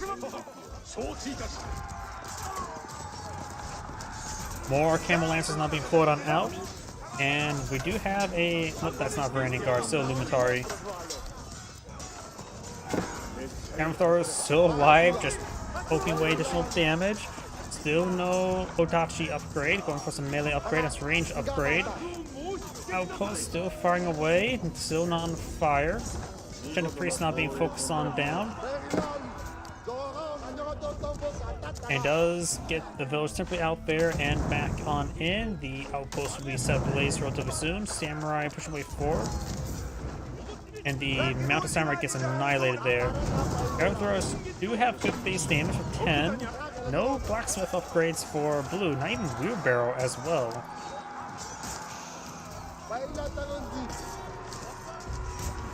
Takes on another Shinto priest.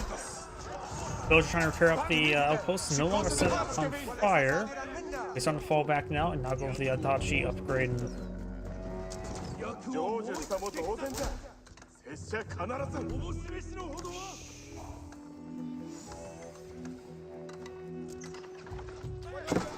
Camera throwers still very much alive. Now getting another group of javelin throwers on out, probably from the Golden Tower. Fortified outpost has been set ablaze. One of the villagers to escape on out of there. Trying to go for more spearmen. They're not hardened spearmen. Though against hardened lancers, you only just need some handful of spearmen. Samurai will still be a generally good idea. His opponent is going for Gnome crossbows now. Not looking good for yellow. Got tear drop upgrade, which will increase the speed of Lumitari as well as the Uranian Guard's damage and Cataphract's armor.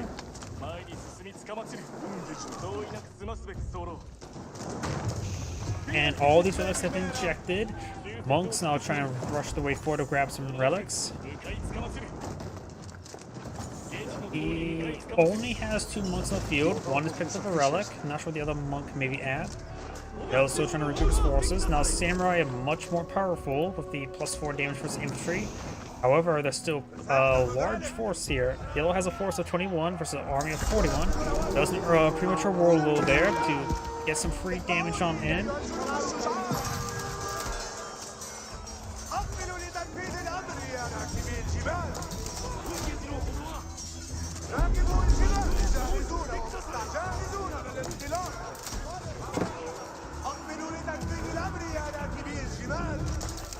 The amount of damage there, Samurai's trying to fall back.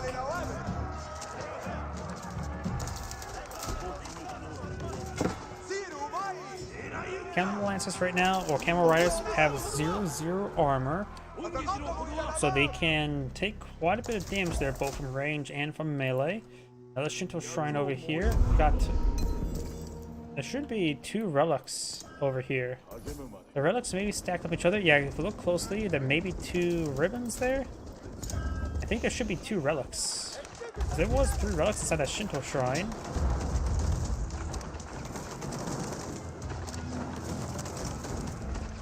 Unless one somehow got deleted from existence.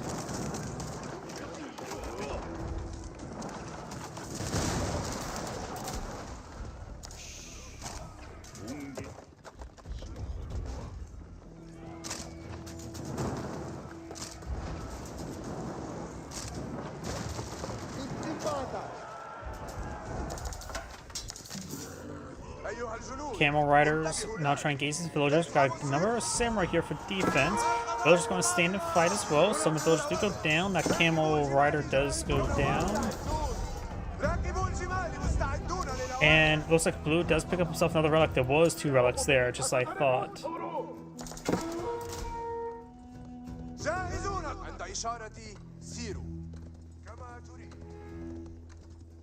Bit of oil there by the...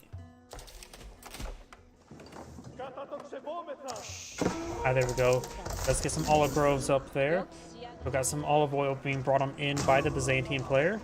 Is that a castle? Oh, we got the Shogunate Castle.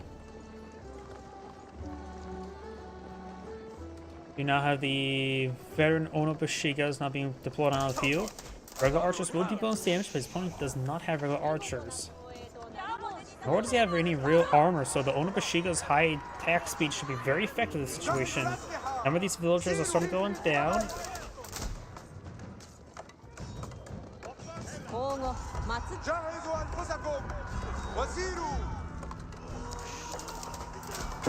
Samurai starting to gaze the camel riders now.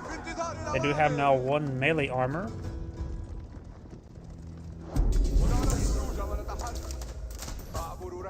Second side being captured up. Blue has captured it up 2. Yellow has captured up 1. This is just being decaptured. And the camel riders are going to find another opportunity to engage these villagers. Got a couple defensive samurai here. They do have good damage and armor, but they won't be able to stop these camel riders from taking out some villagers.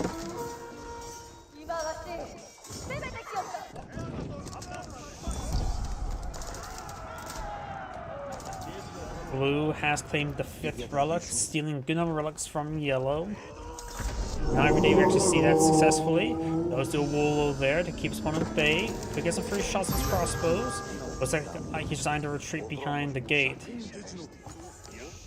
We got a number of spring golden placements now being pulled on out. I'm not sure where though. Oh, it's one right there. It's also fully fortified. Ah, there's a Mangonel there. That poses a threat to Blue's army.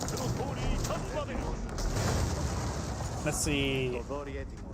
Shield wall reduces range damage taken, not siege. Good spring gold hit there on the Mangonel. Blue so far has killed off 17 villagers, while Yellow's only killed off 2. Oh, Mangonel gained some shots on the forge, denying that gold deposit.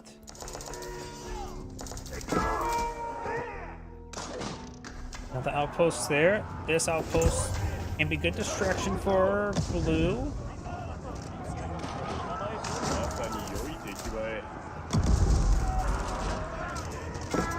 Now it's going to be a bit of an urbanized environment, which is going to be good for the Mangonel or good for the various range forces by Blue. But either way, if the Mangonel gets saved, maybe better for Blue, but if it doesn't, then it'll be bad bad for Yellow.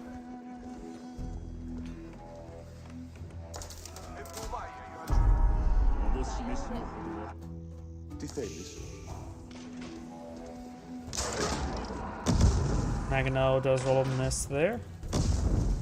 Does get some good damage. It does do rain. Oh, it actually does do siege damage, so it does do good fire support. No bonus damage for structures, but still 3 times 9, 27 damage. Had a decent attack speed. It's not bad. We saw that forge in no time. More farms going on up now.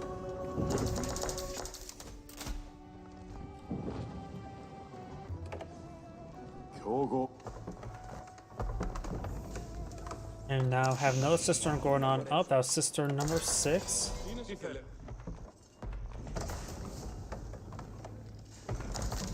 Oh, when the relics are inside the winery, it provides olive oil. That's actually quite nice. That's actually a good amount of olive oil. Generation 240, so it's 80 per relic, which is the same as the gold there. Not bad. So it does get a steady supply of olive oil thanks to that. Though this doesn't seem right. That seems a little bit short.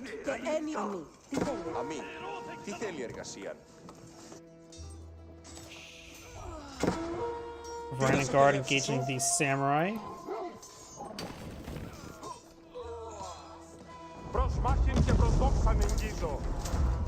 Are these forces moving around? Mangonel emplacement firing away.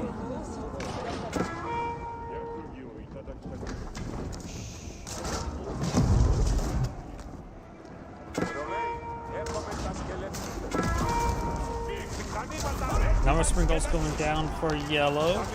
All of the one spring gold remains left for yellow. Mangonel does get a good hit there. Spring gold's taking out the Mangonel, very important there. Blue is on a very good high ground position there, has a pretty good range force there. But we do have a number of samurai breaking their way through, with support of spearmen and some of the Onobushigas. Blue does have quite a bit of resources stockpiled up. He may be eyeing for Imperial Age soon. Japanese player has no resources stockpiled up. Not going to be eyeing for Imperial Age anytime soon. All successfully catched up by yellow. Or by blue. Specific damage there. Bannerman's going to try and engage the Mangonel in placement. Yellow's starting to push the way forward. He's some good damage there, but he's starting to get whittled down. And blue has a good reserve of resources, while yellow does not. That's starting to even out a little bit, but got a good queue of forces, while yellow has nothing.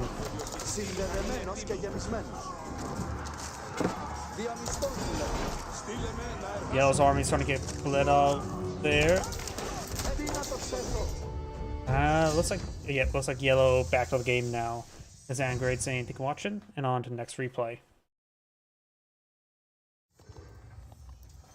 Let's go down and find another player. Cast quite a bit of him. So let's just go on to the next player. Wonder, did I go through his stuff or was it not visible? Not visible. A couple names I noticed that gets pretty good viewership on YouTube, so I try to eye for them a little bit more. Liquid Demu is one of them. Let's see, got some 2v2s and 1v1s. We could do this one here. Another decent one. A little bit short. Yep, let's just do this one here. The Byzantine player could pull out Keshiks to engage the Mongolians' Keshiks.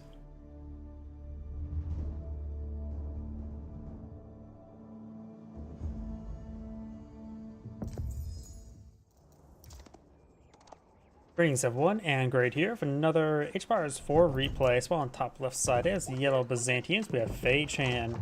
On bottom right side as the green Mongols, we have Wom01. He does pull out his townsend next to the Ovo. He may be eyeing for some increased villager production, or just convenient. Going for a bit of wood there, he may be eyeing for an early barracks or stable. Or behind there's a barracks there, going eyeing for the spear and rush. It's also not uncommon to go for an early pasture to start generating some sheeple. 2 cisterns now pulled on out. It will help collect up the berries and the gold quite quickly. He's going to be avoiding collecting the berries immediately. He's probably going to wait for the Grand Winery. Sheep have been deposited. The Khan, she does find a good number of sheep as well. Now I got some spearmen. This is where the town center radius is. The Byzantine player almost has enough gold to age up. So it doesn't have to maintain this gold mine.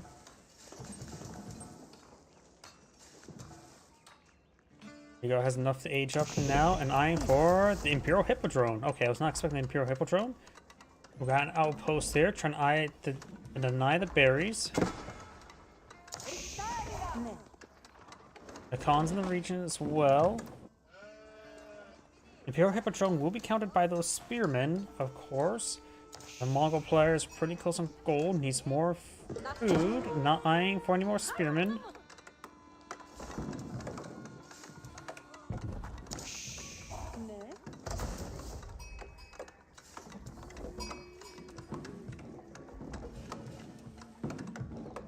Now we've got the Deerstone being pulled on out, which will provide free Yum network, improving the movement speed of the villagers. And these arrow slits in order to reach a little bit farther away. And now if you have the immediate explorators, how do you pronounce that? And since the Khans can't really deploy out, or can't deploy out walls, they're going to be very vulnerable to these horsemen. So this is, now I really understand. This is one reason why he went for the Imperial Hippodrome, as he will get some very good horsemen to engage the Mongol villagers. he may need to invest into the incredibly rare research of the improved textiles. Most of the research, zone research, is honestly just overpriced.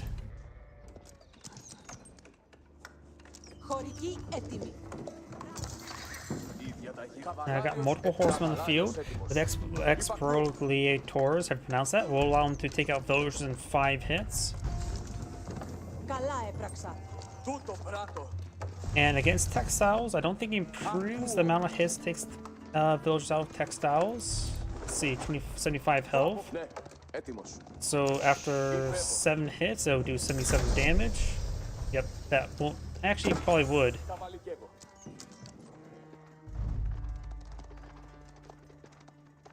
In which, as well, we do also have. If he goes improved textiles, that would help him take a couple more hits. 9 hits will leave him at 99 damage, while if he gets blacksmith upgrade, it'll go above 100. So it'll take 10 hits. It will take 10 hits in order to take out improved textiles. We now do have the trapezes. Scouts enhance nearby torch damage, designed to be aggressive these horsemen. I think there's also a villager still inside of that outpost. Villager and the 4 spearmen. Got a number of Keshiks that will help him counter those horsemen out.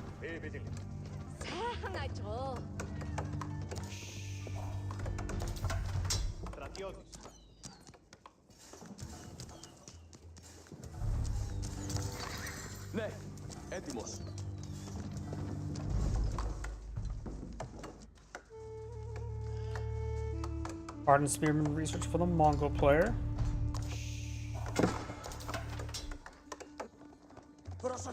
He sees the Imperial Hippodrome. He may want to eye for textiles sooner rather than later.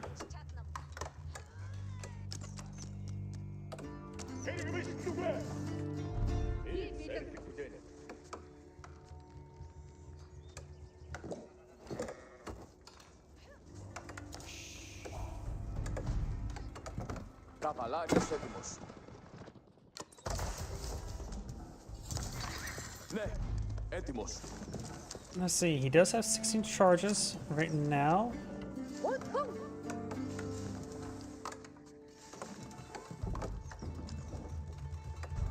We could get 16 seconds. Okay, it looks like it has been slightly nerfed. Last time I checked, that was 1.5 seconds per charge, but now increase the cavalry damage by 4, improve movement speed by 10%, and health regen by 2.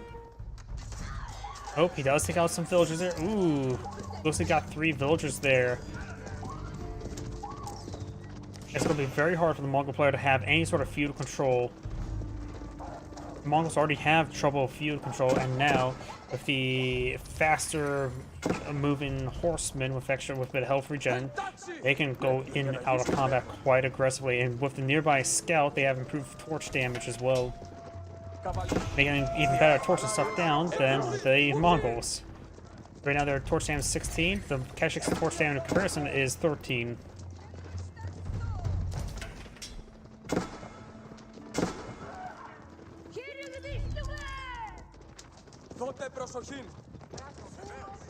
Gonna move around, got some spearmen on the field.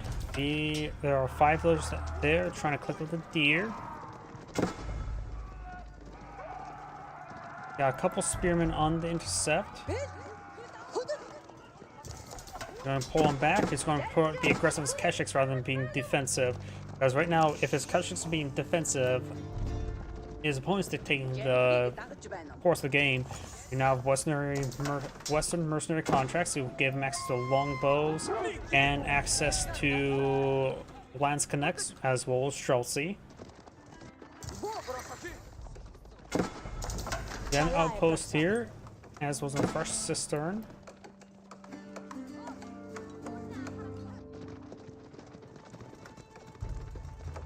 Five Keshiks are here. We got a good number of Lumentari now being pulled on out.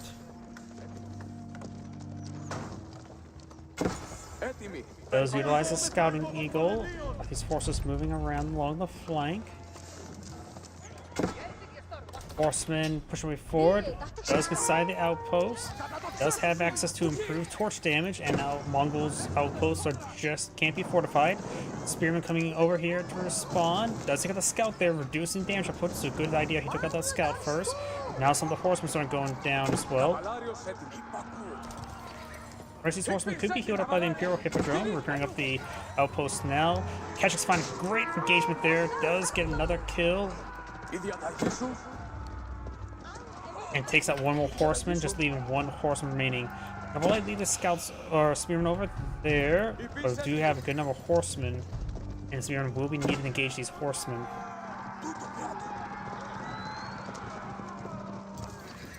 Cavallari, κινήθητε. Tutto prato.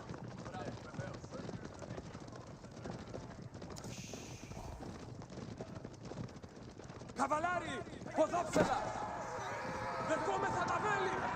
Now the Keshiks being pursued by these horsemen. Cavallari, κινήθητε. Υπακούω. Let's utilize the speed arrow there to get a little bit of a speed boost. The Carding Khan does take extra bonus damage from the horsemen since it's classified as range. Spearmen now push away forward, but there's not enough spearmen to engage the Limentari. Limentari are a little bit more expensive to have, a little bit more health, no additional damage or armor though. Villagers against the side of the outpost, but honestly should have just abandoned the outpost. Spearmen trying to engage, Keshiks push away forward. Good chance that the outpost will be going down. Spearmen push away forward. Villagers need to abandon the outpost and need to start running away. Villagers trying to run away. Horsemen are engaging. No textiles have been researched. Now got the Imperial Hippodrome Triumph activated there. Another Keshik over here. Takes out some of these spearmen. Charging into the Limentari, that's not a good idea. Those Keshiks are severely wounded, so they're going to go down.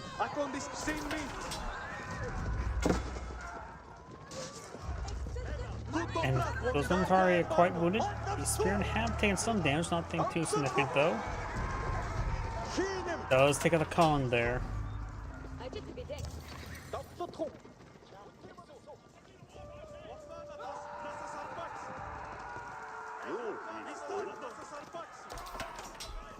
Some of these villagers are actually getting hit by those Limentari.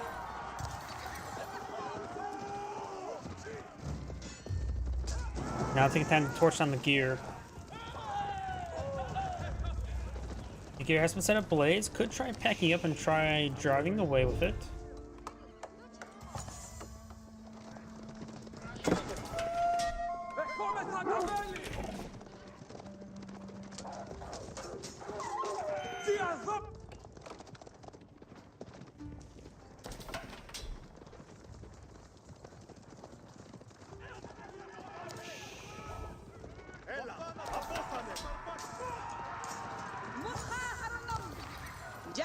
Keshiks are taking a bit of damage there, and now will be completely encircled. Yep, none of those Keshiks will go down, leaving two severely wounded ones remaining. Got a good number of spearmen going for a number of Mongol archers right now. He is down. Actuality, he has a second town center there, so he actually has more villagers at the moment. And now we do have the border settlements right there.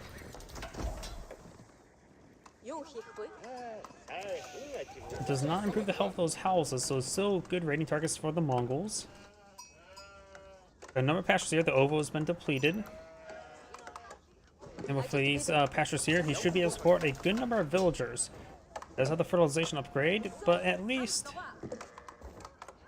15 villagers, pull it closer to 20. Somewhere between 15 and 20 villagers he can support in collecting up the sheep. He does have 18 there and has a number of sheep in reserve. That should be quite good for the time being. Can get some berries. He is getting some berries. Oh, and there goes those wounded Keshiks. He's just finding a number of the horsemen. Got range damage not been researched by the Byzantine players. I'm going for a good number of longbowmen. To help engage opponent's spearmen. Oh no, does he have any? Nope, no whistling arrows.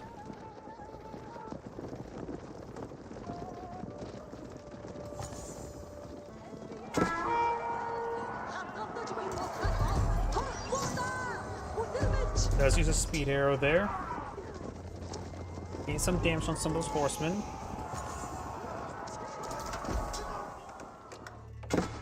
So we've got a good number of Luminari as well as some archers, longbowmen.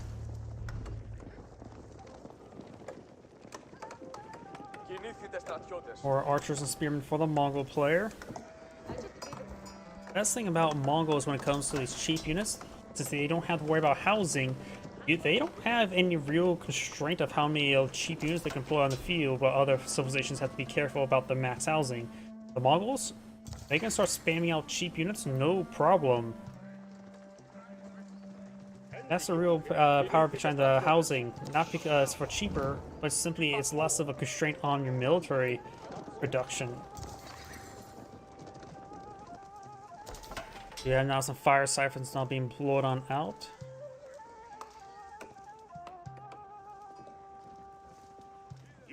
And now the Byzantine player does have a larger military force in the field.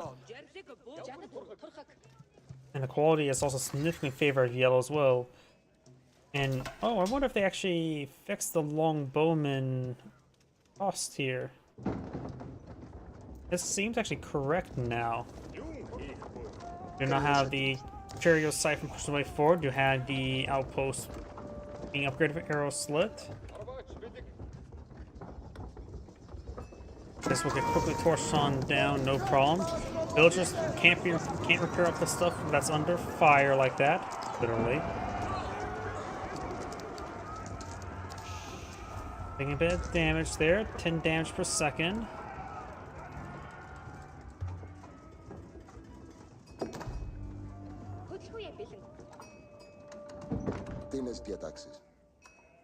Does get that repaired on up. Looks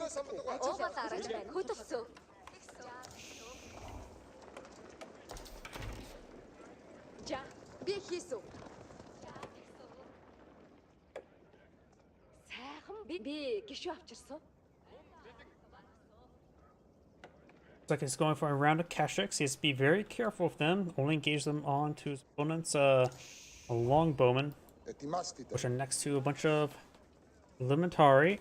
The Kashyyyks right now don't seem all that useful to me.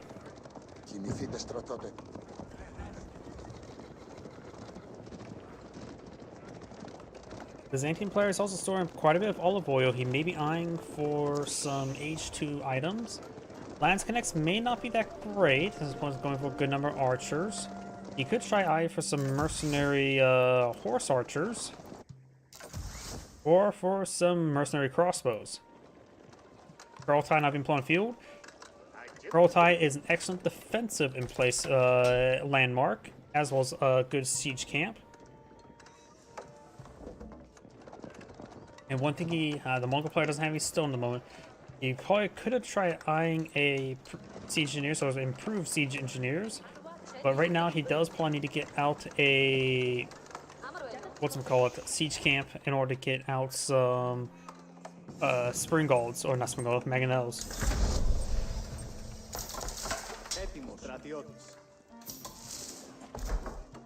Golden Horn Tower almost complete, or not really almost complete, being built.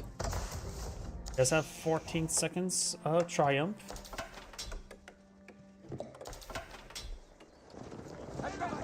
Oh, and the horsemen do get spotted there.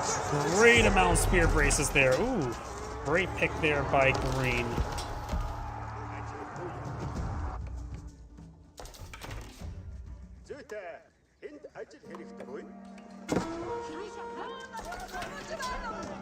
Kashyyyks, you see the damage there. Both players advance to the next age. We've got another round of bears. We may line for the Varanian Guard. Varanian Guard seem pretty good to me.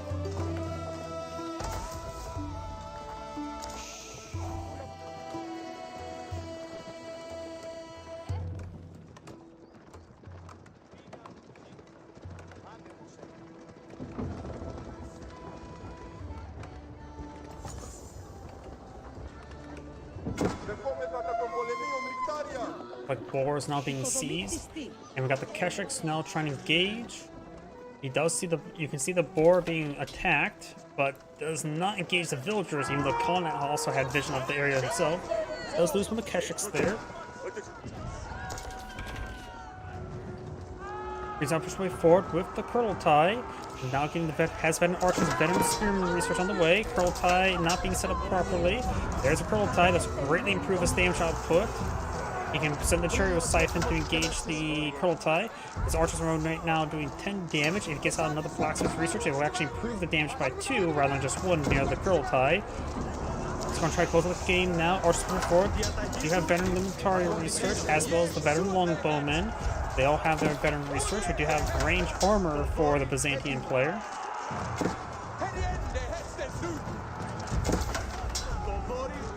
Right now, Mongol player only has basic blacksmith research. Got now veteran Keshiks. The Kurultai has been packed on up.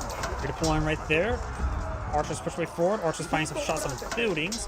Engaging the Limitari now.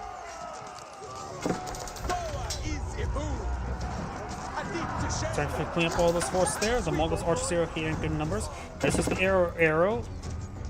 But it does not have whistling arrows there, so it has very poor duration. At that point in time, it's probably better to go for the defense arrow, the speed arrow. The arrow, attack speed arrow, is actually only, in my opinion, extremely good if you get whistling arrows. Because 5 seconds is not that long, but 10 seconds, if not 12, is incredibly good. We got now Maginot placement being researched over here. A couple man-at-arms being engaged by the horsemen. They're wounded. We use get 30 seconds health regen, 2 health regen, so 35 seconds of 2 health regen, which would be semi-health each, which probably would be a good idea. Got more man-arms. The spearmen now engage the horsemen. More outposts being employed out and try and claim all the deer. And the nice thing about the outpost nearby could help them with all the berry collection as well.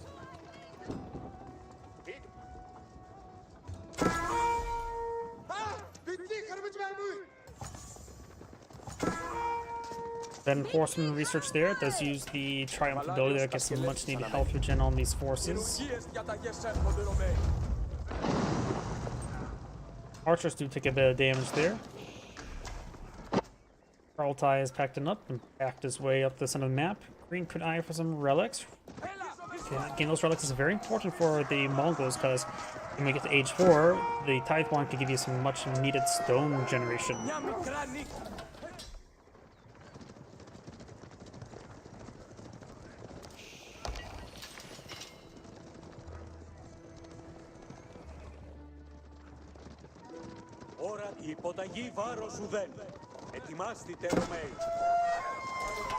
Wolf does go down there. Kurultai being redeployed here.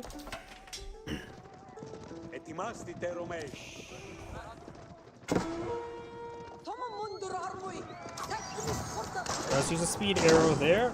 Khan does take some damage. Villager does go down, and now the units are falling on back. You have a cataphract in the mix as well. We got a good number of forces.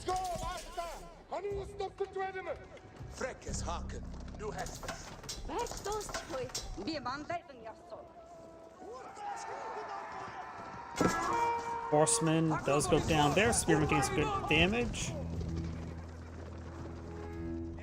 And the Kurultai is being pushed on forward, but where? Gotta be careful not to be detected, because if he starts receiving torches, he won't be able to deploy with nearby units. Blows out right there, draws a bit of fire, could draw some actual fire. Push way forward. The veteran archers now getting their range damage increase. Men-at-arms. And this also gives some good health regen for these forces. The man-at-arms could try hitting the fire siphon. Got these forces push way forward with the nearby Kurultai. These guys are punch a little bit hard against the Varanian Guard. Varanian Guard right now have... let's see, I'm trying to click on one. Looks like they all went down.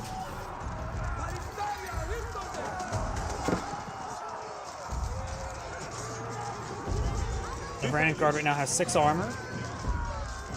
So the extra damage from the Kurultai is being very useful. Help them punch armor. Does increase damage, so now they're at 11 damage.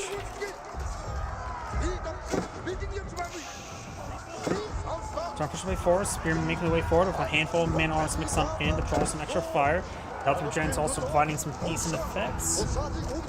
And the Kurultai is out of range now. Some of the horsemen and cataphracts are engaging this force. Cataphracts do have 7 range armor. And so, and So Archer's next, not next to the Prototype, only doing 9 damage to those 11. Prototype is packing up, pushes away forward. Got a couple exposed yellow forces there. Got a handful of peelings for some odd reason trying to be employed on out. Prototype has been redeployed there. Does have access to siege engineers and improved siege engineers as well.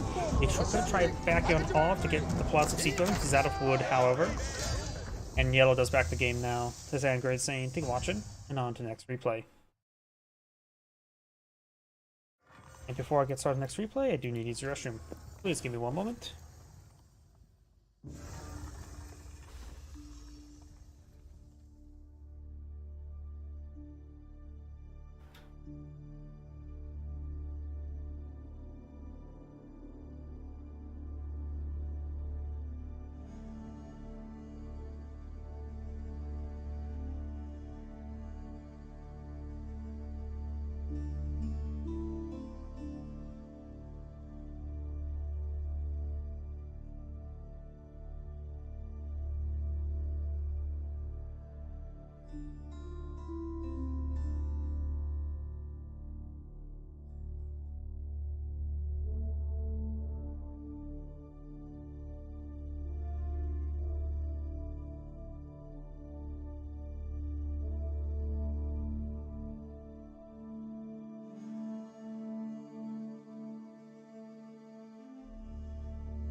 I'm back. Sorry about that.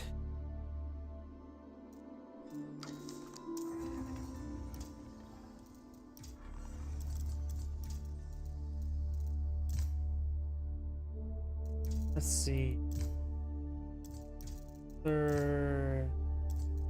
22 minutes is a little bit short. Let's try to find something a little bit longer.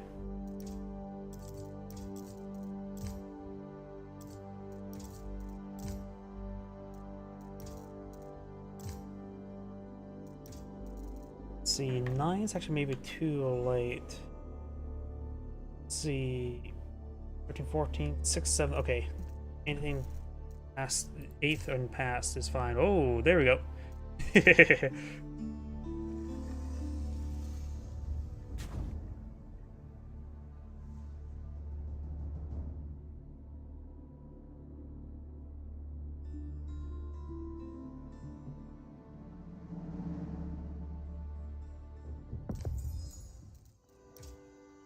Greetings everyone, and Grid here for another H-Pirates 4 replay. Spawn bottom left side as the magenta Jeanne d'Arc. We have Baloo. Spawn north right side as the Cyan Zizou's Legacy. We have WOM01. Now let's take a look at the resources on the map. Looks like got 2 gold, small gold over here off of Big Stone. This may be a good spot for the meditation gardens. Maybe around here. Or I could try up here. Get a bit of berries, wood, and gold. I don't think maybe placing right there could skim the stone. For magenta, looks like most of his gold spawned on the right side, with a little bit on the left. And the trade post is over here. Trade post is over here. Gonna have to wait and see where the meditations garden's going.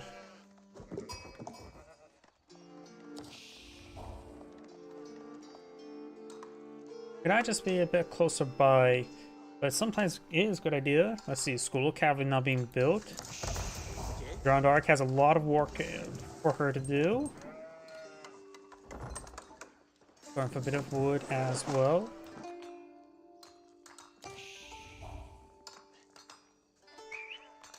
And Meditation Garden's going for not should be able to skim the gold, right? That's actually getting out of range, but I may not be able to get the gold. Let's back out for a moment. Yes, we know Jeanne d'Arc can level up in the future. Actually, no, that may not skim the gold. I don't know how it determines it, though. Does it go any point it hits the border? Or does it have to go to the center of the deposit? I guess we'll find out soon enough. Will this reach? And I am half saying no. If it doesn't reach, it's a horrendously bad spot then. There's no reason why he shouldn't get enough gold, get close enough to reach the gold. But we have to wait and see if it does or doesn't touch. Okay, it does touch. And let's just switch on back so we can occasionally pop towards Jeanne d'Arc and see how she's doing. She's pretty close to leveling up. She's going to go to the swordsman line, and now she will do what every quester has first do: fight a boar. Don't worry, the boar's not Ajax or Arcantos, so it will be easy to fight. Do not. Whoa, Shaolin Monastery. Fast castle for Zuzi's legacy. Maybe we'll get some fast relics. Shaolin monks are pretty good as well in combat. We do have one Royal Knight on the field right here. Does see some hand cannoneer fire. Not much wouldn't come from the from the meditation gardens, but does get some good food income. Shaolin monk now deployed on the field. Shaolin monks do have 2 melee armor. They have ability to reduce range damage by 50%, as well as they do have a very good attack speed and DPS. They have approximately 20 DPS. Of course, armor does play a bigger role. Zhang Tower now being pulled on the field, which gives them a rebate upon building military units. We do now have this secondary towns that are now being built.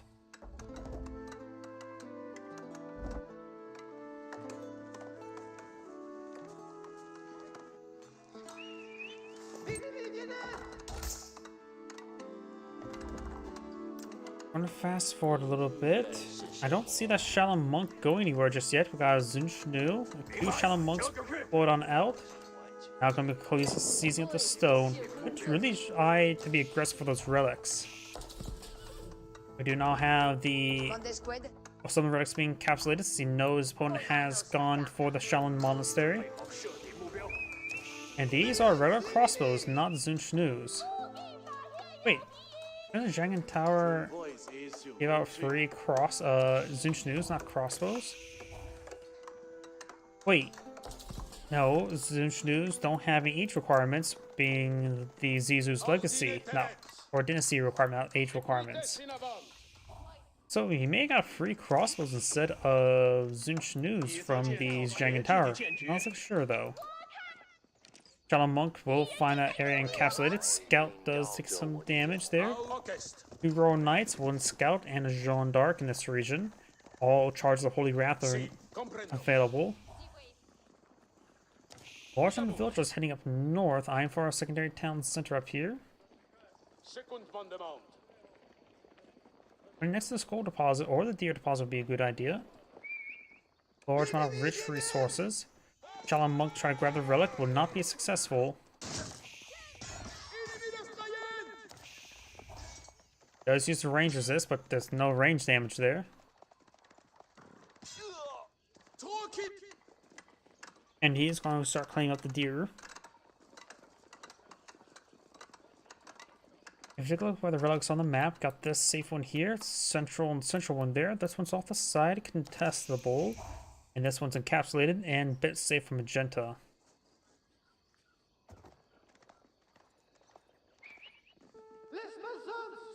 Oh, looks like it's going to eye the claim boar. The Imperial official will oversee the claim of the boar. I've got the guild hall going on up.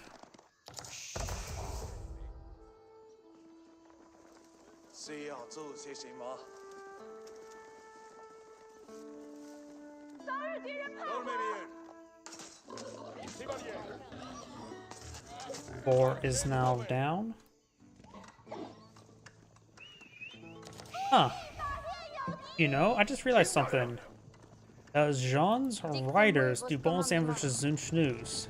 Jean's riders do bonus damage versus crossbows. Do Zunshnus are classified as crossbows? So maybe a good idea not to go for the Jones champions, go for the Jones riders in this game.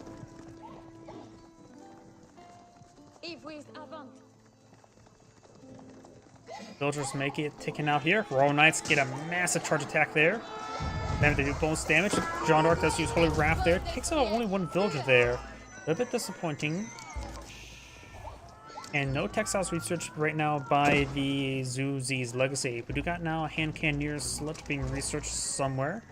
Right there. It's somewhere. Now both players in Castle Age. And we got the French Iron for veteran archers. Doesn't get the veteran Royal Knight just yet. Got a good number of crossbows here, as well as Shaolin Monk. Shaolin Monks do not have the healing capability, so just remember that as well.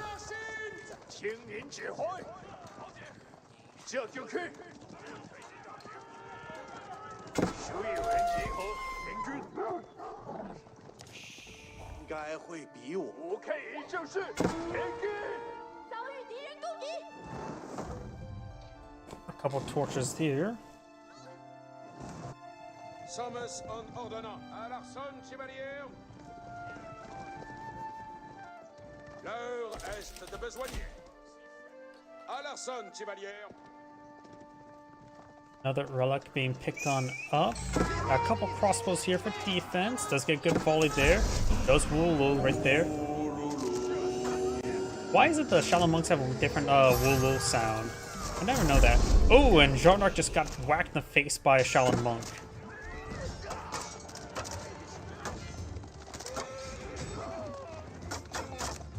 I don't think this guy's doing bonus damage for his heroes. Nope.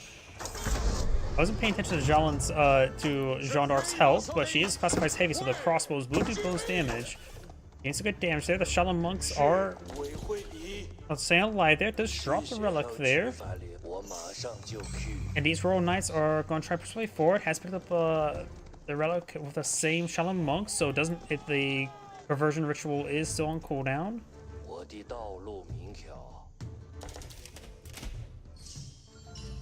Relic picked on up. Magenta's picked up one now. Scout still throwing torches. This will be relic number 2 being claimed by Cyan. We don't see the +1 over here. Arbiter does take some damage.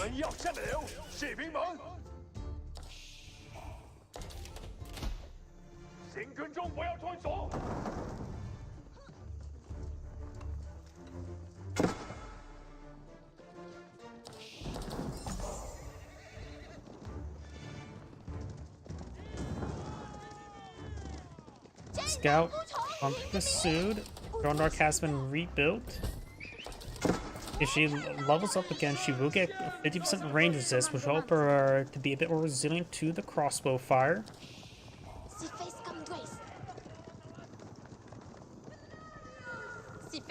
We just consecrated the building.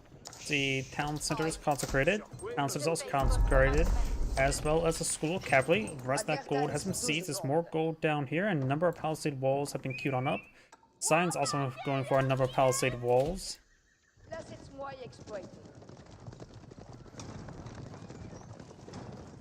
it looks like Magenta will claim a second relic. And I think Cyan has picked up another relic somewhere. I just we can't see it in the hands of a Shaolin Monk. We got 5 Shaolin Monks here. They of course have 50% range resist, or have the ability 50% range resist. Does not reduces any movement speed either.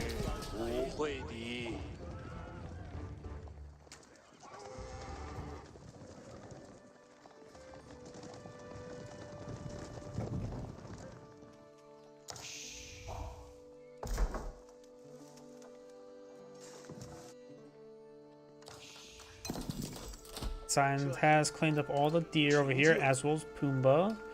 Down south, the deer here only slightly grabbed.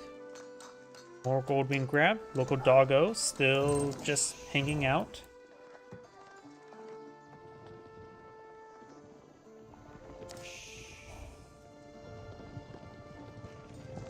Now I got the Mount Blue Academy now being employed on the field. That is an Age 3 landmark, not an Age 4 landmark, which will give him access to additional Imperial official research, as well as improve his taxes. 你意愿是什么？ Looks like Magenta has claimed a third relic, so the third relic will go into Magenta. Obeleste paraît. Dicte-moi vos commandements. Yeah, we got a good number of Zinchus and crossbows. So yeah, Jean's rider is going to be exceedingly more likely a good idea. We're probably going to see a 10,000 bolt research in Imperial Age for the Zuzi's legacy. If Jean Arc realizes she's going to be fighting against a mass number of crossbows, pulling out the keeps and get out more Jean's riders could be also a possibility as well.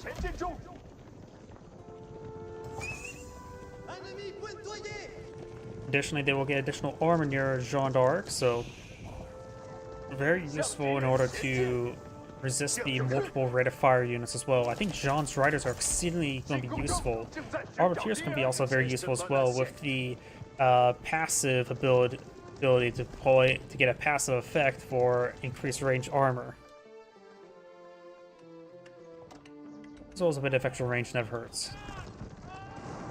Horsemen or Royal Knights now trying to torch down this wall. There is a small gap from the skimp on through. We got a good number of Shaolin monks here though, which since our French players tend to go for a good number of Arbiteers, the Shaolin monks can be a good counter to the mass Arbiteers, able to resist 50% of their damage. Jeanne d'Arc has also 2 charges of Consecrate available. Maybe item for a pair of keeps and get cheaper Jean's riders. You can also work on the Red Palace as well.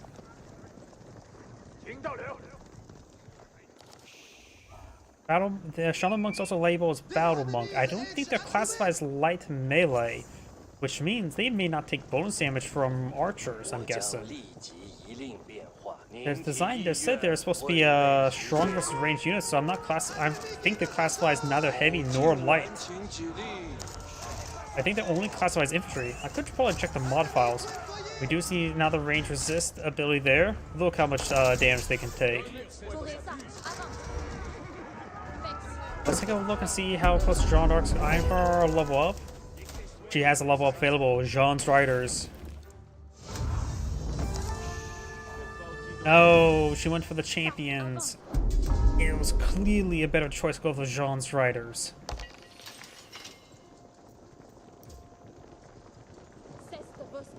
That is a massive disagreement I have with Jeanne d'Arc right there.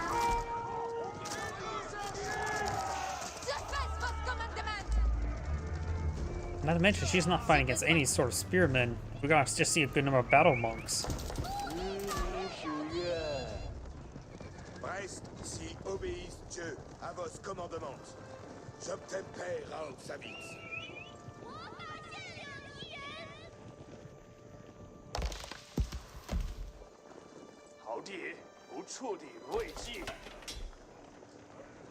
We have 5 Zinchus on the field, likely from building additional archer range to scout them for free, not on the level up at this moment.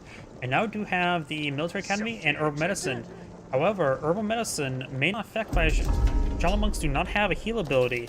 They do have a health regen ability, but that may not affect that. If it does, that would be great. If it doesn't, its upgrade's worthless.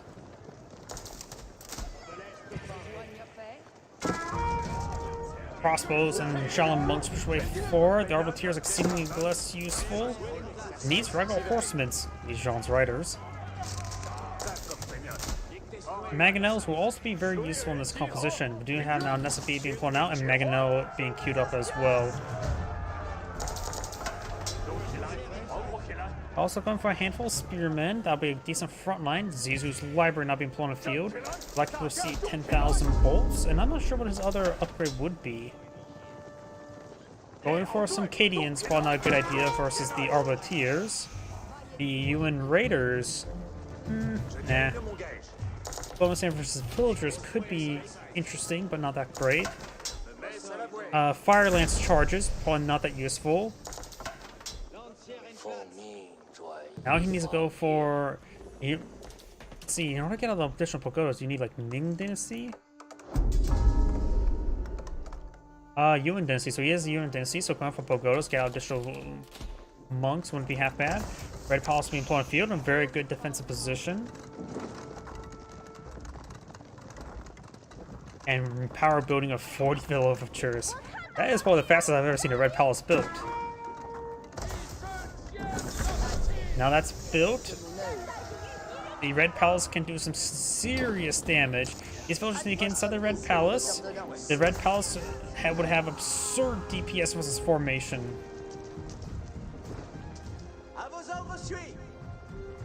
Now too, looks like he does cancel the companion equipment.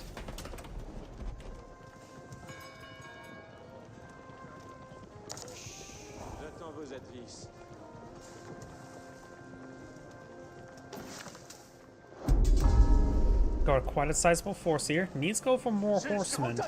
Horsemen have not been researched. It's now going for the elite Harvester, going for crossbow stirrups as well. 10,000 bolts not be researched, as well as the elite army tactics. Does elite army tactics affect battle monks?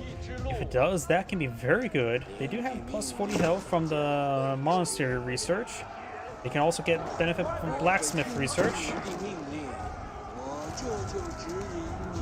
Guess we'll find out soon enough if elite arm text affects Shaolin monks. We rarely ever see mass Shaolin monks, honestly. I'm sort of surprised about that. 我的双脚走在美德之路上。 Prêt pour aider. 不喜欢给人当靶子。我们受到了 Pour vous servir, suis-je là. We are going to see some units go down. Mangonels get some great shots there. Shaolin monks trying to push way forward. They activate their range resist there. Crossbows push way forward. 10,000 bolts not fully completed. Shaolin monks making their advance. They still have the range resist active. Mangonels going to find a massive volley onto the Zunch News. Takes them all out. 10,000 bolts have not been researched. Small or decent hit there, honestly. Arbiteers not being gauged and he uses the passives. Massive volley on the crossbows. Now it's trying to fall back. Those Mangonels just did great work there. And elite army tactics 我会依照您的指挥移动。 does affect Shaolin monks. Ho ho ho ho.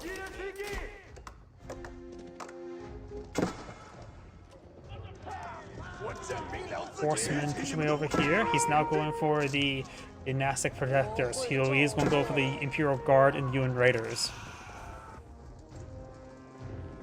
And the reason why I call them Cadians is because of Dawn of War. Warhammer 40k, Dawn of War. Because the Imperial Guard are awesome. 我在你身上。 战斗在等着我们。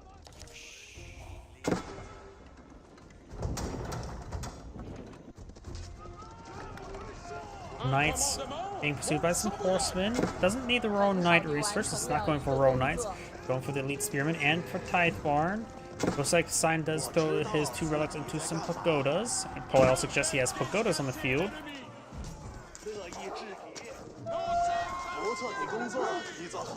Does take out a couple of these villagers.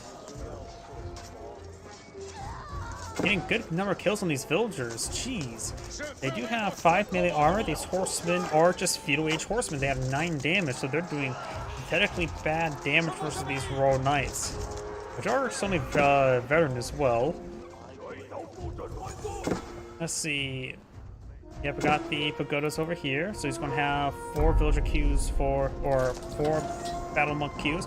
Big wave of stone walls going on up. He may destroy one set of walls. He does destroy one set of walls there, and now there's traversable land up here. Shaolin monks to take a nice volley there. If somebody gets on top of that wall, that could be very important. Going to be rebuilding that wall section now. Magenta may want to eye for some a stone tower on the side of the wall, so he can mount some units up here, or at least a gate, some way to get his units on top of the wall, so he gets some powerful defensive advantages.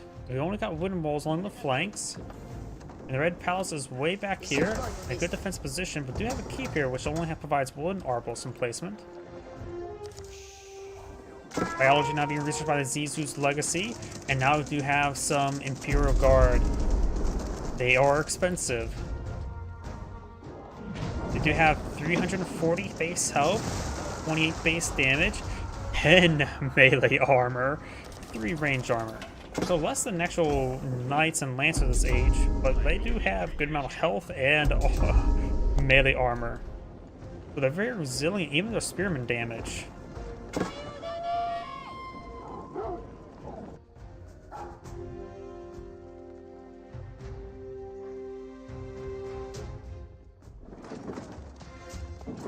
And right now they're costing 260 or 262 right now, or 252.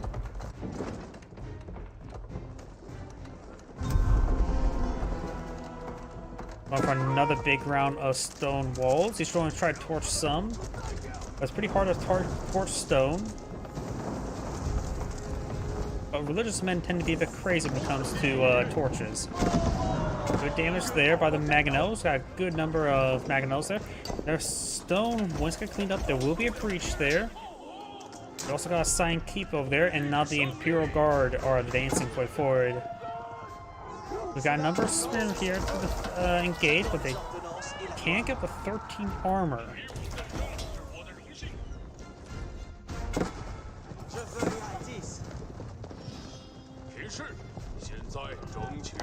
Acadians may find some good hits there on some of these villages. We got another round of stone walls going on up. Magenta's very eager of the stone walls. Let's see, the guild hall is on food collection. Could retask it with something else. We got some Arbaletiers. Let's get a volley there, taking out some of the Acadians. These Acadians were not prepared for our stone wall. Now a good number of crossbows and Shaolin monks per way forward. That town center does have Arbalest replacement. Wolf gained some bites there. Got some more stone being collected up by Magenta. I was going to try to torch down the guild hall. He needs to actually keep the guild hall alive. Right before, if it goes down, he could try collecting from it. Villager goes down there. Of course, got the second 10,000 bolts there, so the crossbows will fire a second bolt for half damage. And the guild hall is taking quite a bit of damage. It does lift off the guild hall, very good. Massive hit there.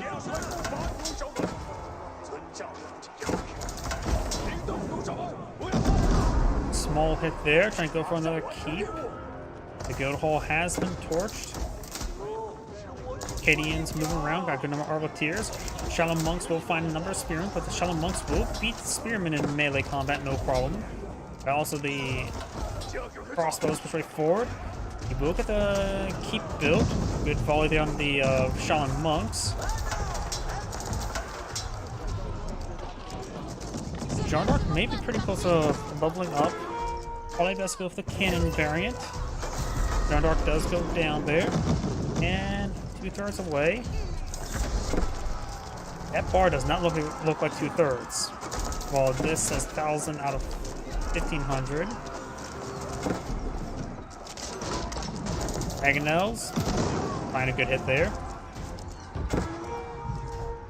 And got these guys gonna go on down. Do now have a bombard, put some holes into this wall.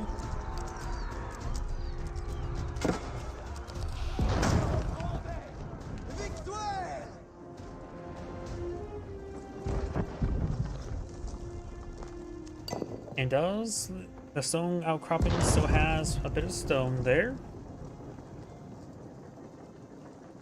No golden oils researched just yet. We got a good number of Imperial Guard there. He's going for high quality of his population. Shaolin monks are pretty high quality for the population, so are the Imperial Guard. And he's at population max. Imperial Guard are also one population still. Does get a volley there, so the Imperial Guard does go down. And somehow this, I believe that is traversable. I see the damaged wall segment there, so that should be traversable wall. Shaolin monks do draw a bit of fire there. Couple spring gold straight forward. Spearman engaging the Shaolin monk. Nice thing about Shaolin monks, they only cost food, so you don't really have to worry about wasting gold on them. And right now, the Zuzi's Legacy have plenty of food. They're actually lacking a bit of wood. Pretty much just relying on the relics for wood generation at this moment. But it probably could eye for a handful of trade caravans just to get that going. Acadians are push way forward, trying to torch down the rest of that keep. They do have 20 torch damage, which is the same as the spearmen. Shaolin monks push way forward. And the keep will be repaired. Shaolin monks do go down. Up here we do have more Shaolin monks torching down some various infrastructure. And I think, yep, we do got the blast cannon for Jeanne d'Arc. And she probably went for the one with the cannon. Yep, one cannon. I honestly think earlier on the 7 riders would have been better. Oui, à vos ordonnances. Oi, Siri. Either way, neither of them will be super effective versus all the Imperial Guardsmen. Imperial Guard pushing forward, trying to torch down this keep. Got more barracks being pulled out, as well as more farms. And this keep just being mass repaired. Bowling oil has not been researched. Privateer is trying to respawn, but it looks like he will lose the keep. Temple of the Sun now being researched, which will give him some various upgrades. I also put in the final Ming Dynasty. And now his stuff no longer sees the discount. I believe they're just, what, faster now? What was it? Oh, just deal plus 50% more damage. And there's actually still a lack of blacksmith upgrades for both melee armor and melee damage. That's a bit of range armor. So right now, wait, how much damage do these Shaolin monks have? And that's with no melee upgrades. It gets plus 6. If it gets, let's see, 15 plus what? 40 damage plus 35 in total. So if it gets up to 18, 35% would probably give him more than just plus 3 from the blacksmith upgrades. It'd probably get up maybe even plus more too. Damage output of those Shaolin monks can be quite high. Plus the Temple of the Sun as well. Right now, cavalry units deal plus 20% more damage. So these Acadians have massive damage, 39 damage per attack without any of the melee upgrades. Wait, plus 20% plus the 15%. Yeah, he can get plus 35% on these guys as well. He's now going for the melee upgrades as well. This will have a more complete effect, probably additional plus 1, so maybe plus 4, maybe plus 5 when they get them all researched. These guys will probably get the 43 or 44 damage.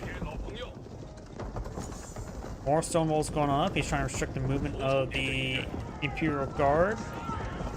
And their torch damage is actually improved as well with the improved damage. Arbiteers gain some good, nice choke point there. He's breaking his way through. And there's also the trees there preventing movement. Arbiteers getting some great damage, and that's for sure. All the villagers did go down. All the walls have been ghosted.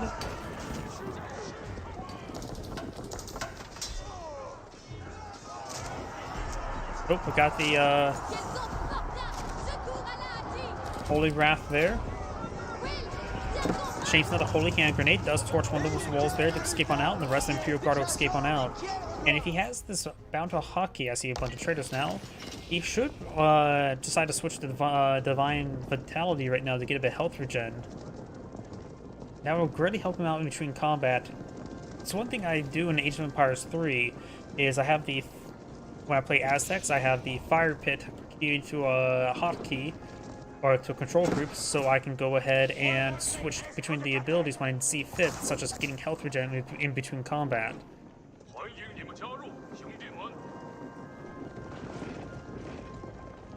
Going for more Azkir, but a number of Shaolin monks, as well as more Imperial Guard, has a bit of food and gold. Maybe want to go for more He cancels the Shaolin monks there, cancels everything. I'm not sure why he canceled all that stuff. Going for more bombards. Is he going to try to get a wonder up? He may be eyeing for a wonder. His opponent has quite a bit of food as well. Going for merchant guilds as well. Traders look like they're providing a good amount of gold. Magenta is now going for his first trader. I don't think Chinese get access to any unique trade benefits. Let's see. Those says 68. There should be something similar with those traders. With these traders. That pop cap, so I can't really tell.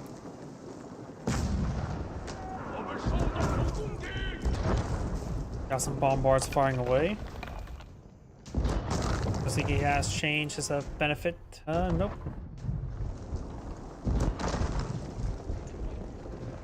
They just get plus damage from the Ming Dynasty, looks like. It just doesn't show the symbol there.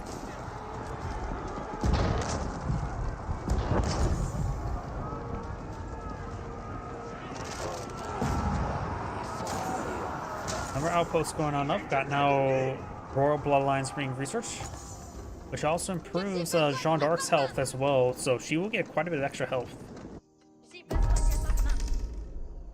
No traders on the field. Shaolin monks now push way forward. They should probably use the range resist effect. Bombards do take a bit of fire.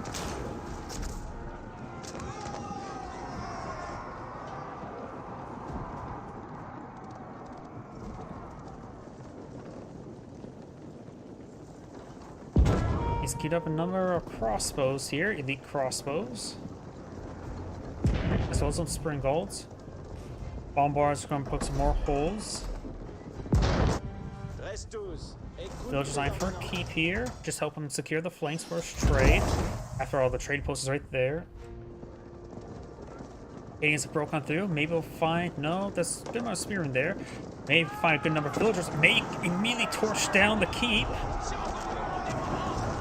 Does not immediately torch down the keep. Very close. Nope, he does not get it. Extremely close there, though. We have court architects research. Acadians heading down south. Cyan could try pushing to send a map now with his bombards and various other units. Got some arbiteers that can be picked on off. So just look inside the town center. Shaolin monks who see some damage. No traders just yet.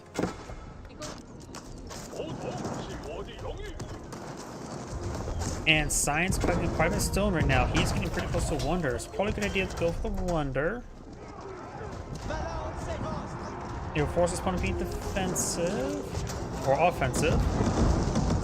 Usually not something you want to say, but sometimes it can be very useful. Shaolin monks push way forward. He's some damage there. We've got a number of crossbows engaging. We got a spearman. Arbiteers pushing up as well. And there goes the keep. Divine Wrath there. So these siege weapons starting to go down. Signs starting to fall on back. Traders are providing 78 gold as well. But that's actually seems like a little bit more. Either way, looks like both sides getting some good amount of gold income now from the traders. Small supplementary, all sometimes you need. Acadians engage the spearmen. Right now they do have 40 damage per strike. Only has one melee upgrade at the moment.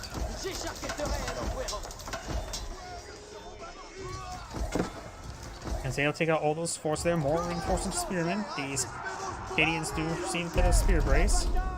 Legend's trying to capture the sacred site there with Jeanne d'Arc. A number of outposts here. No upgrades on any of them, which is fine enough. I gotta save a stone for the wonder. I wonder what the guild hall is currently collecting up. Guild hall is generating gold. Must have done it recently, or just must have been recently repaired.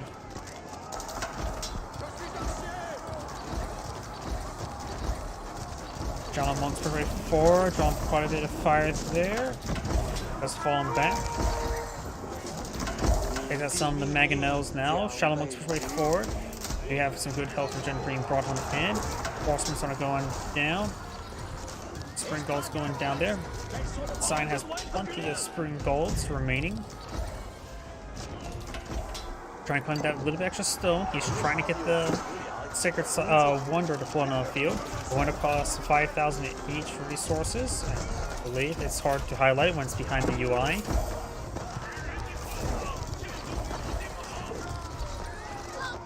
Divine Wrath does utilize right there.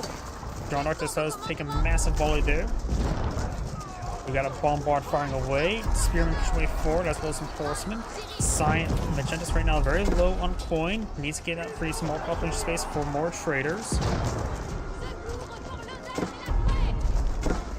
So has a good number of Arbiteers. He can put the if he's going by for the forward defense position, he can throw his Arbiteers on the high ground, deploy past this, and they will have 8 range. Unless the last Acadians will be cleaned on up. Oh, and Jarnock's eyeing for mass number of battering rams.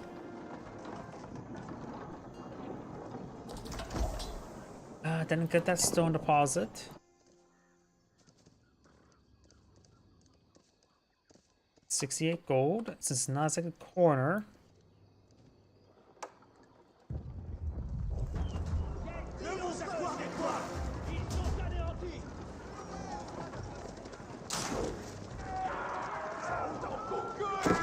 More melee research there, which will greatly help out his Shaolin monks.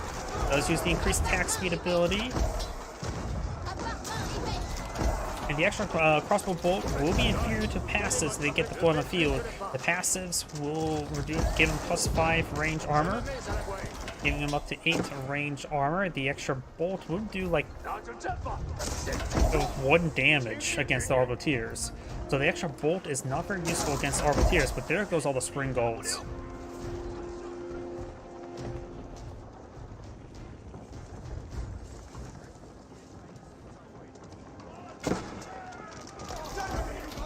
More melee damage being brought on in, and Sion can take a good position up on top of walls as well. He has enough resources for the Wonder.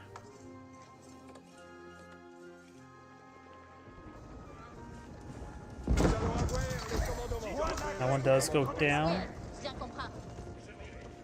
He should start eyeing for the Wonder. He just spent some wood, so he no longer has enough for a Wonder. He's got another lumber camp up and going for a good number of Shaolin monks. They can capture the sacred site for him.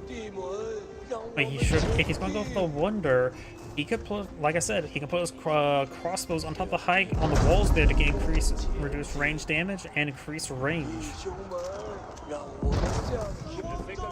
I don't think people use defensive walls enough, in my opinion.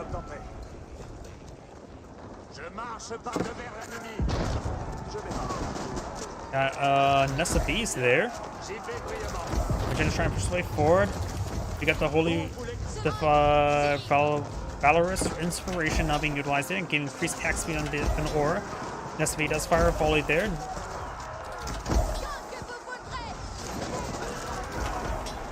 Magenta's trying to push his way forward. Got some more Nest of Bees being floated out. Just eyeing for mass Nest of Bees. Mass Nest of Bees can be very useful. Does lose some Nest of Bees there.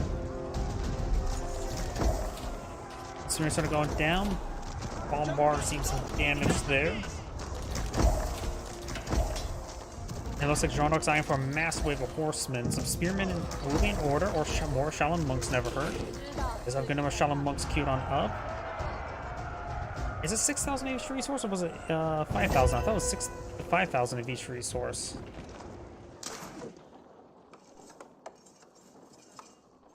It is 5,000 all resources. He should have enough. It says... Oh wait, I'm probably looking at the... Yep. Definitely enough.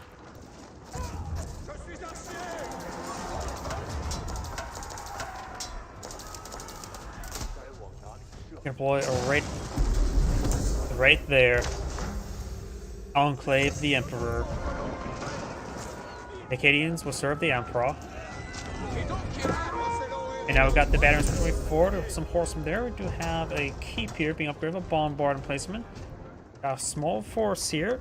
Both sides have a similar army size. Equality is in favor of Cyan. Horsemen are getting picked off early here. He doesn't have any more Acadians at the moment.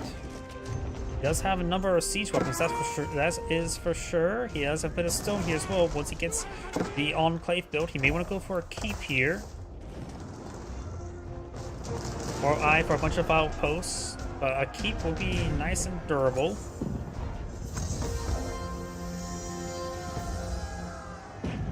"15 minutes remaining. We've got some traders here. Could be harassed. Spearman push away forward. There is a keep here. And does have holding oil and the cannon placement. Does hit some of the traders, which is fine. That's not the key and not the wonder. Magenta could try a single side victory, but has a good number of... has no single sides currently captured on up. Barons push away forward. We'll find up walls. Got some Arbaletiers here. And got the Spearman push way forward. Got the Defense Spearman trying to engage. They're only Veteran Spearman versus the Elite Spearman. They do have Ming DC help them out with damage.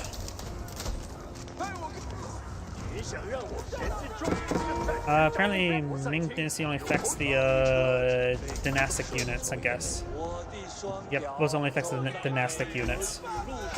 Got in line some stone walls going on up. The horsemen trying to engage the enclave of the Emperor. Some spearmen moving over. It'll take a long time to torch that stuff down. Zinch News and Shaolin Monks charging the way forward. We do have passives now activated there. Or note that just Jean d'Arc's of Valorous Aura. Spearmen trying to engage. Stone walls going on up.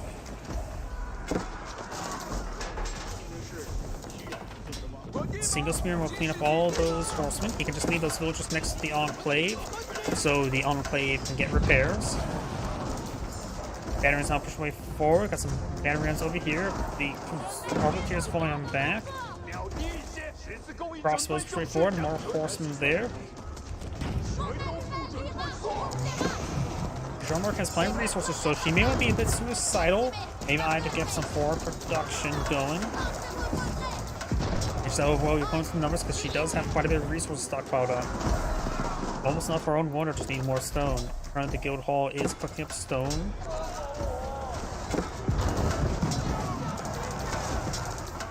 Good Holy Wrath there.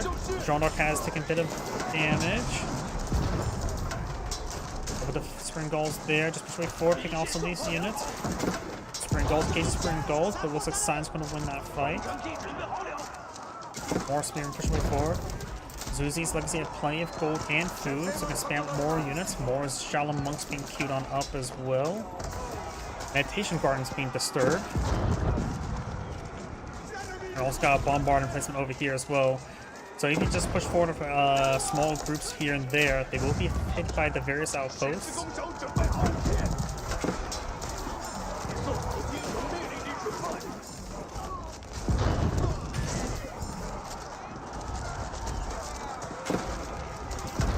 Shaolin Monks and Spearmen push way forward because of the damage down the horsemen.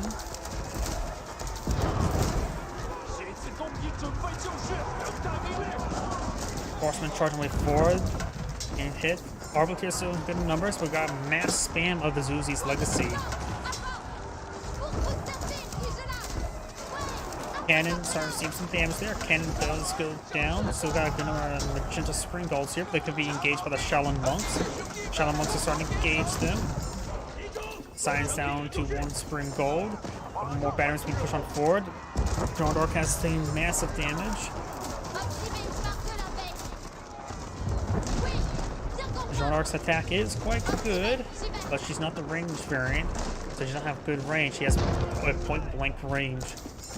Jean d'Arc's champions do go down there. Got some batteries pushing forward. They will get picked off no problem. Or Shaolin Monks charging the way forward. You utilize the... looks like they utilize Body of Iron.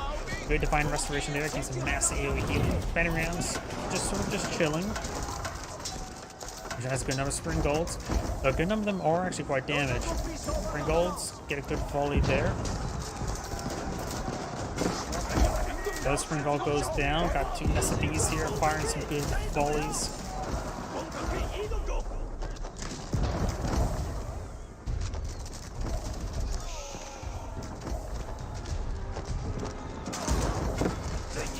Some of the Arqueers are going down. Science trying to regroup. Magenta needs time, as a max out population, just needs more for the production probably. Going for some elite man-at-arms. Elite man-at-arms will be countered by the elite crossbows his opponents deployed on out.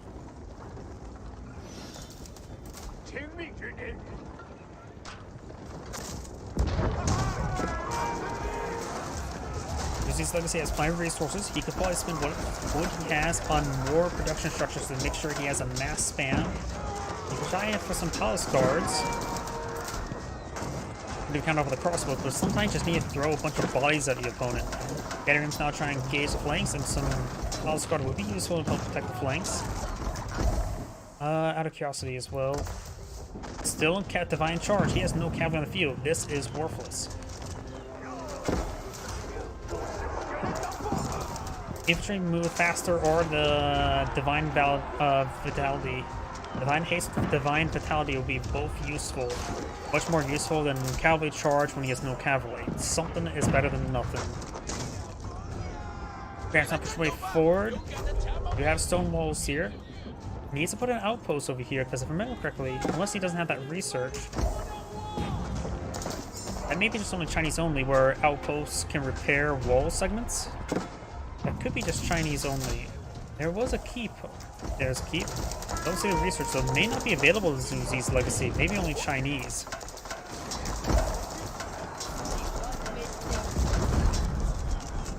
Wonder Victory has another 8 minutes, 30 seconds. Divine Restoration has been activated. Crossbows firing away, getting some damage.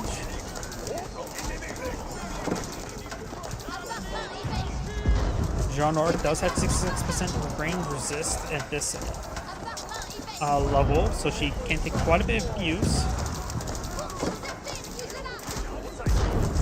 More crossbows, more spears being brought on in, as well as more Shaolin monks. Very good. He is running a little bit wood, low in wood. So he can probably go for some cadence. There goes Jeanne d'Arc. Jeanne d'Arc has been redeployed.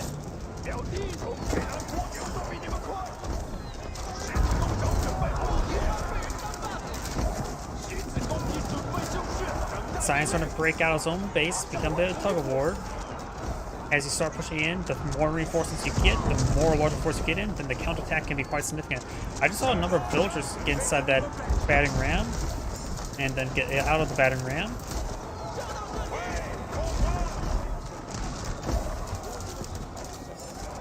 Jeanne d'Arc may want an eye for mass mangonels. Mass mangonels could be very good for the crossbows, however, his opponent's been doing a great job with spring galls.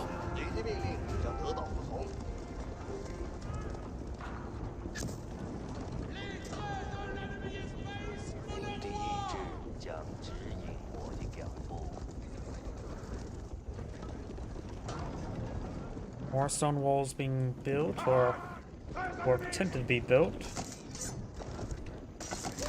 Does got that battering ram there. Cyan, could perhaps get rid of some villagers to field a larger army? He has plenty of resources for the rest of the game, I believe. So you can either sack some villagers to get out a larger force, or not trying to push away forward, but they will not be able to hit the enclave. They're going to try to hit some villagers, it's actually going to be beneficial for Cyan to lose some villagers. Jeanne d'Arc does get some Divine Wrath and does use the Valorous Inspiration there. All the tiers do have good melee armor, so they can withstand a bit of the Shaolin Monk's damage. However, their damage right now is pretty good.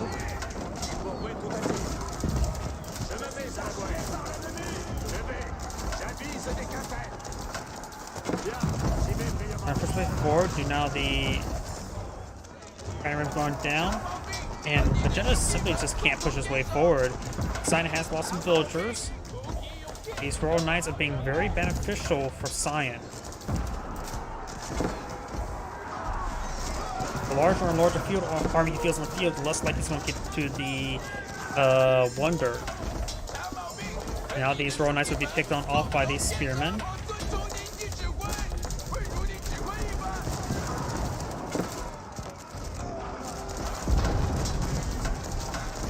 Jean d'Arc, now we're seeing massive fire there. Jean d'Arc does go down. Arbiters are engaged with crossbows. Arbiters need to activate passives. They will give them massive range resist as well as a bit of extra range.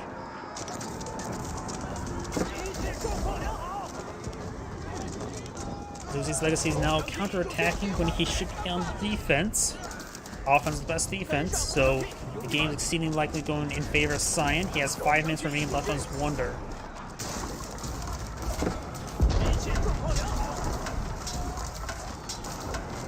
Horsemen trying to charge their way forward.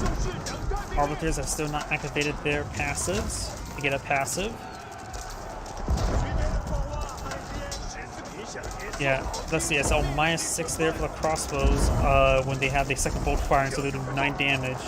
So the passives will make it their range armor is 8, and thus take only 1 damage from the extra bolt, as well as blocking quite a bit of the primary bolt as well. That's why I'm putting quite a bit of emphasis on the passive. They would take not half damage, they will take less than half damage from those crossbows.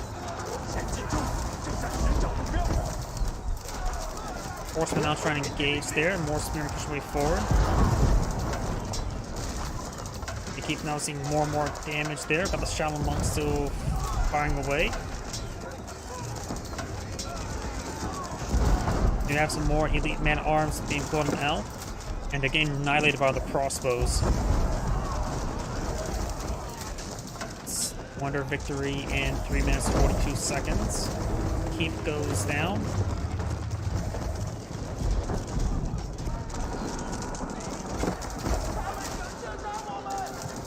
Magenta still has quite a bit of resource there.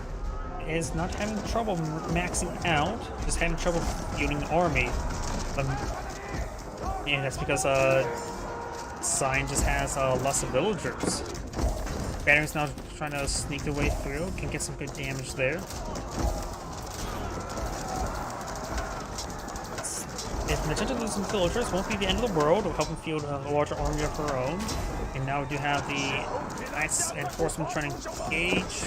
Good set up there by the crossbows. They get on the high ground there to get more range and range resist.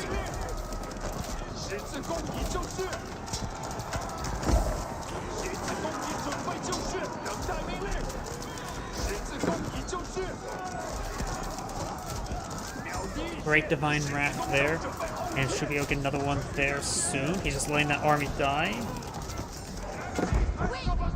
And Magenta is actually, or Cyan's having trouble remaxing. It's quite a bit of forces on the field, just needing more production structures.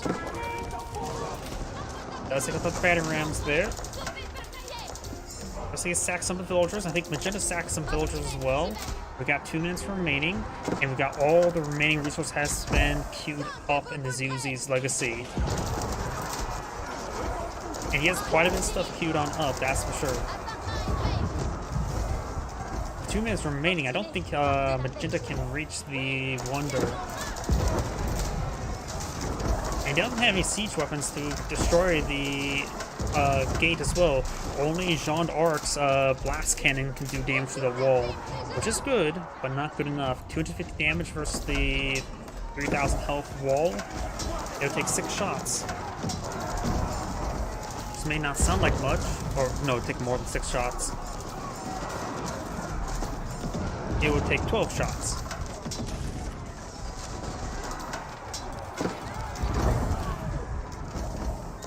No, 12 shots.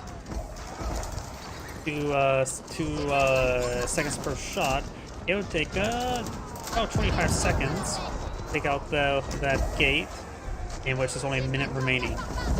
Jean d'Arc herself needs to get to that gate immediately, but there's too much force here. Maganel does go down. It's good volley there.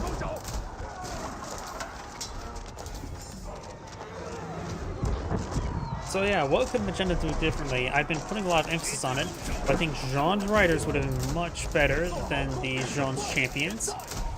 Additionally, the lack of using passives on the Argoteers is making a massive difference.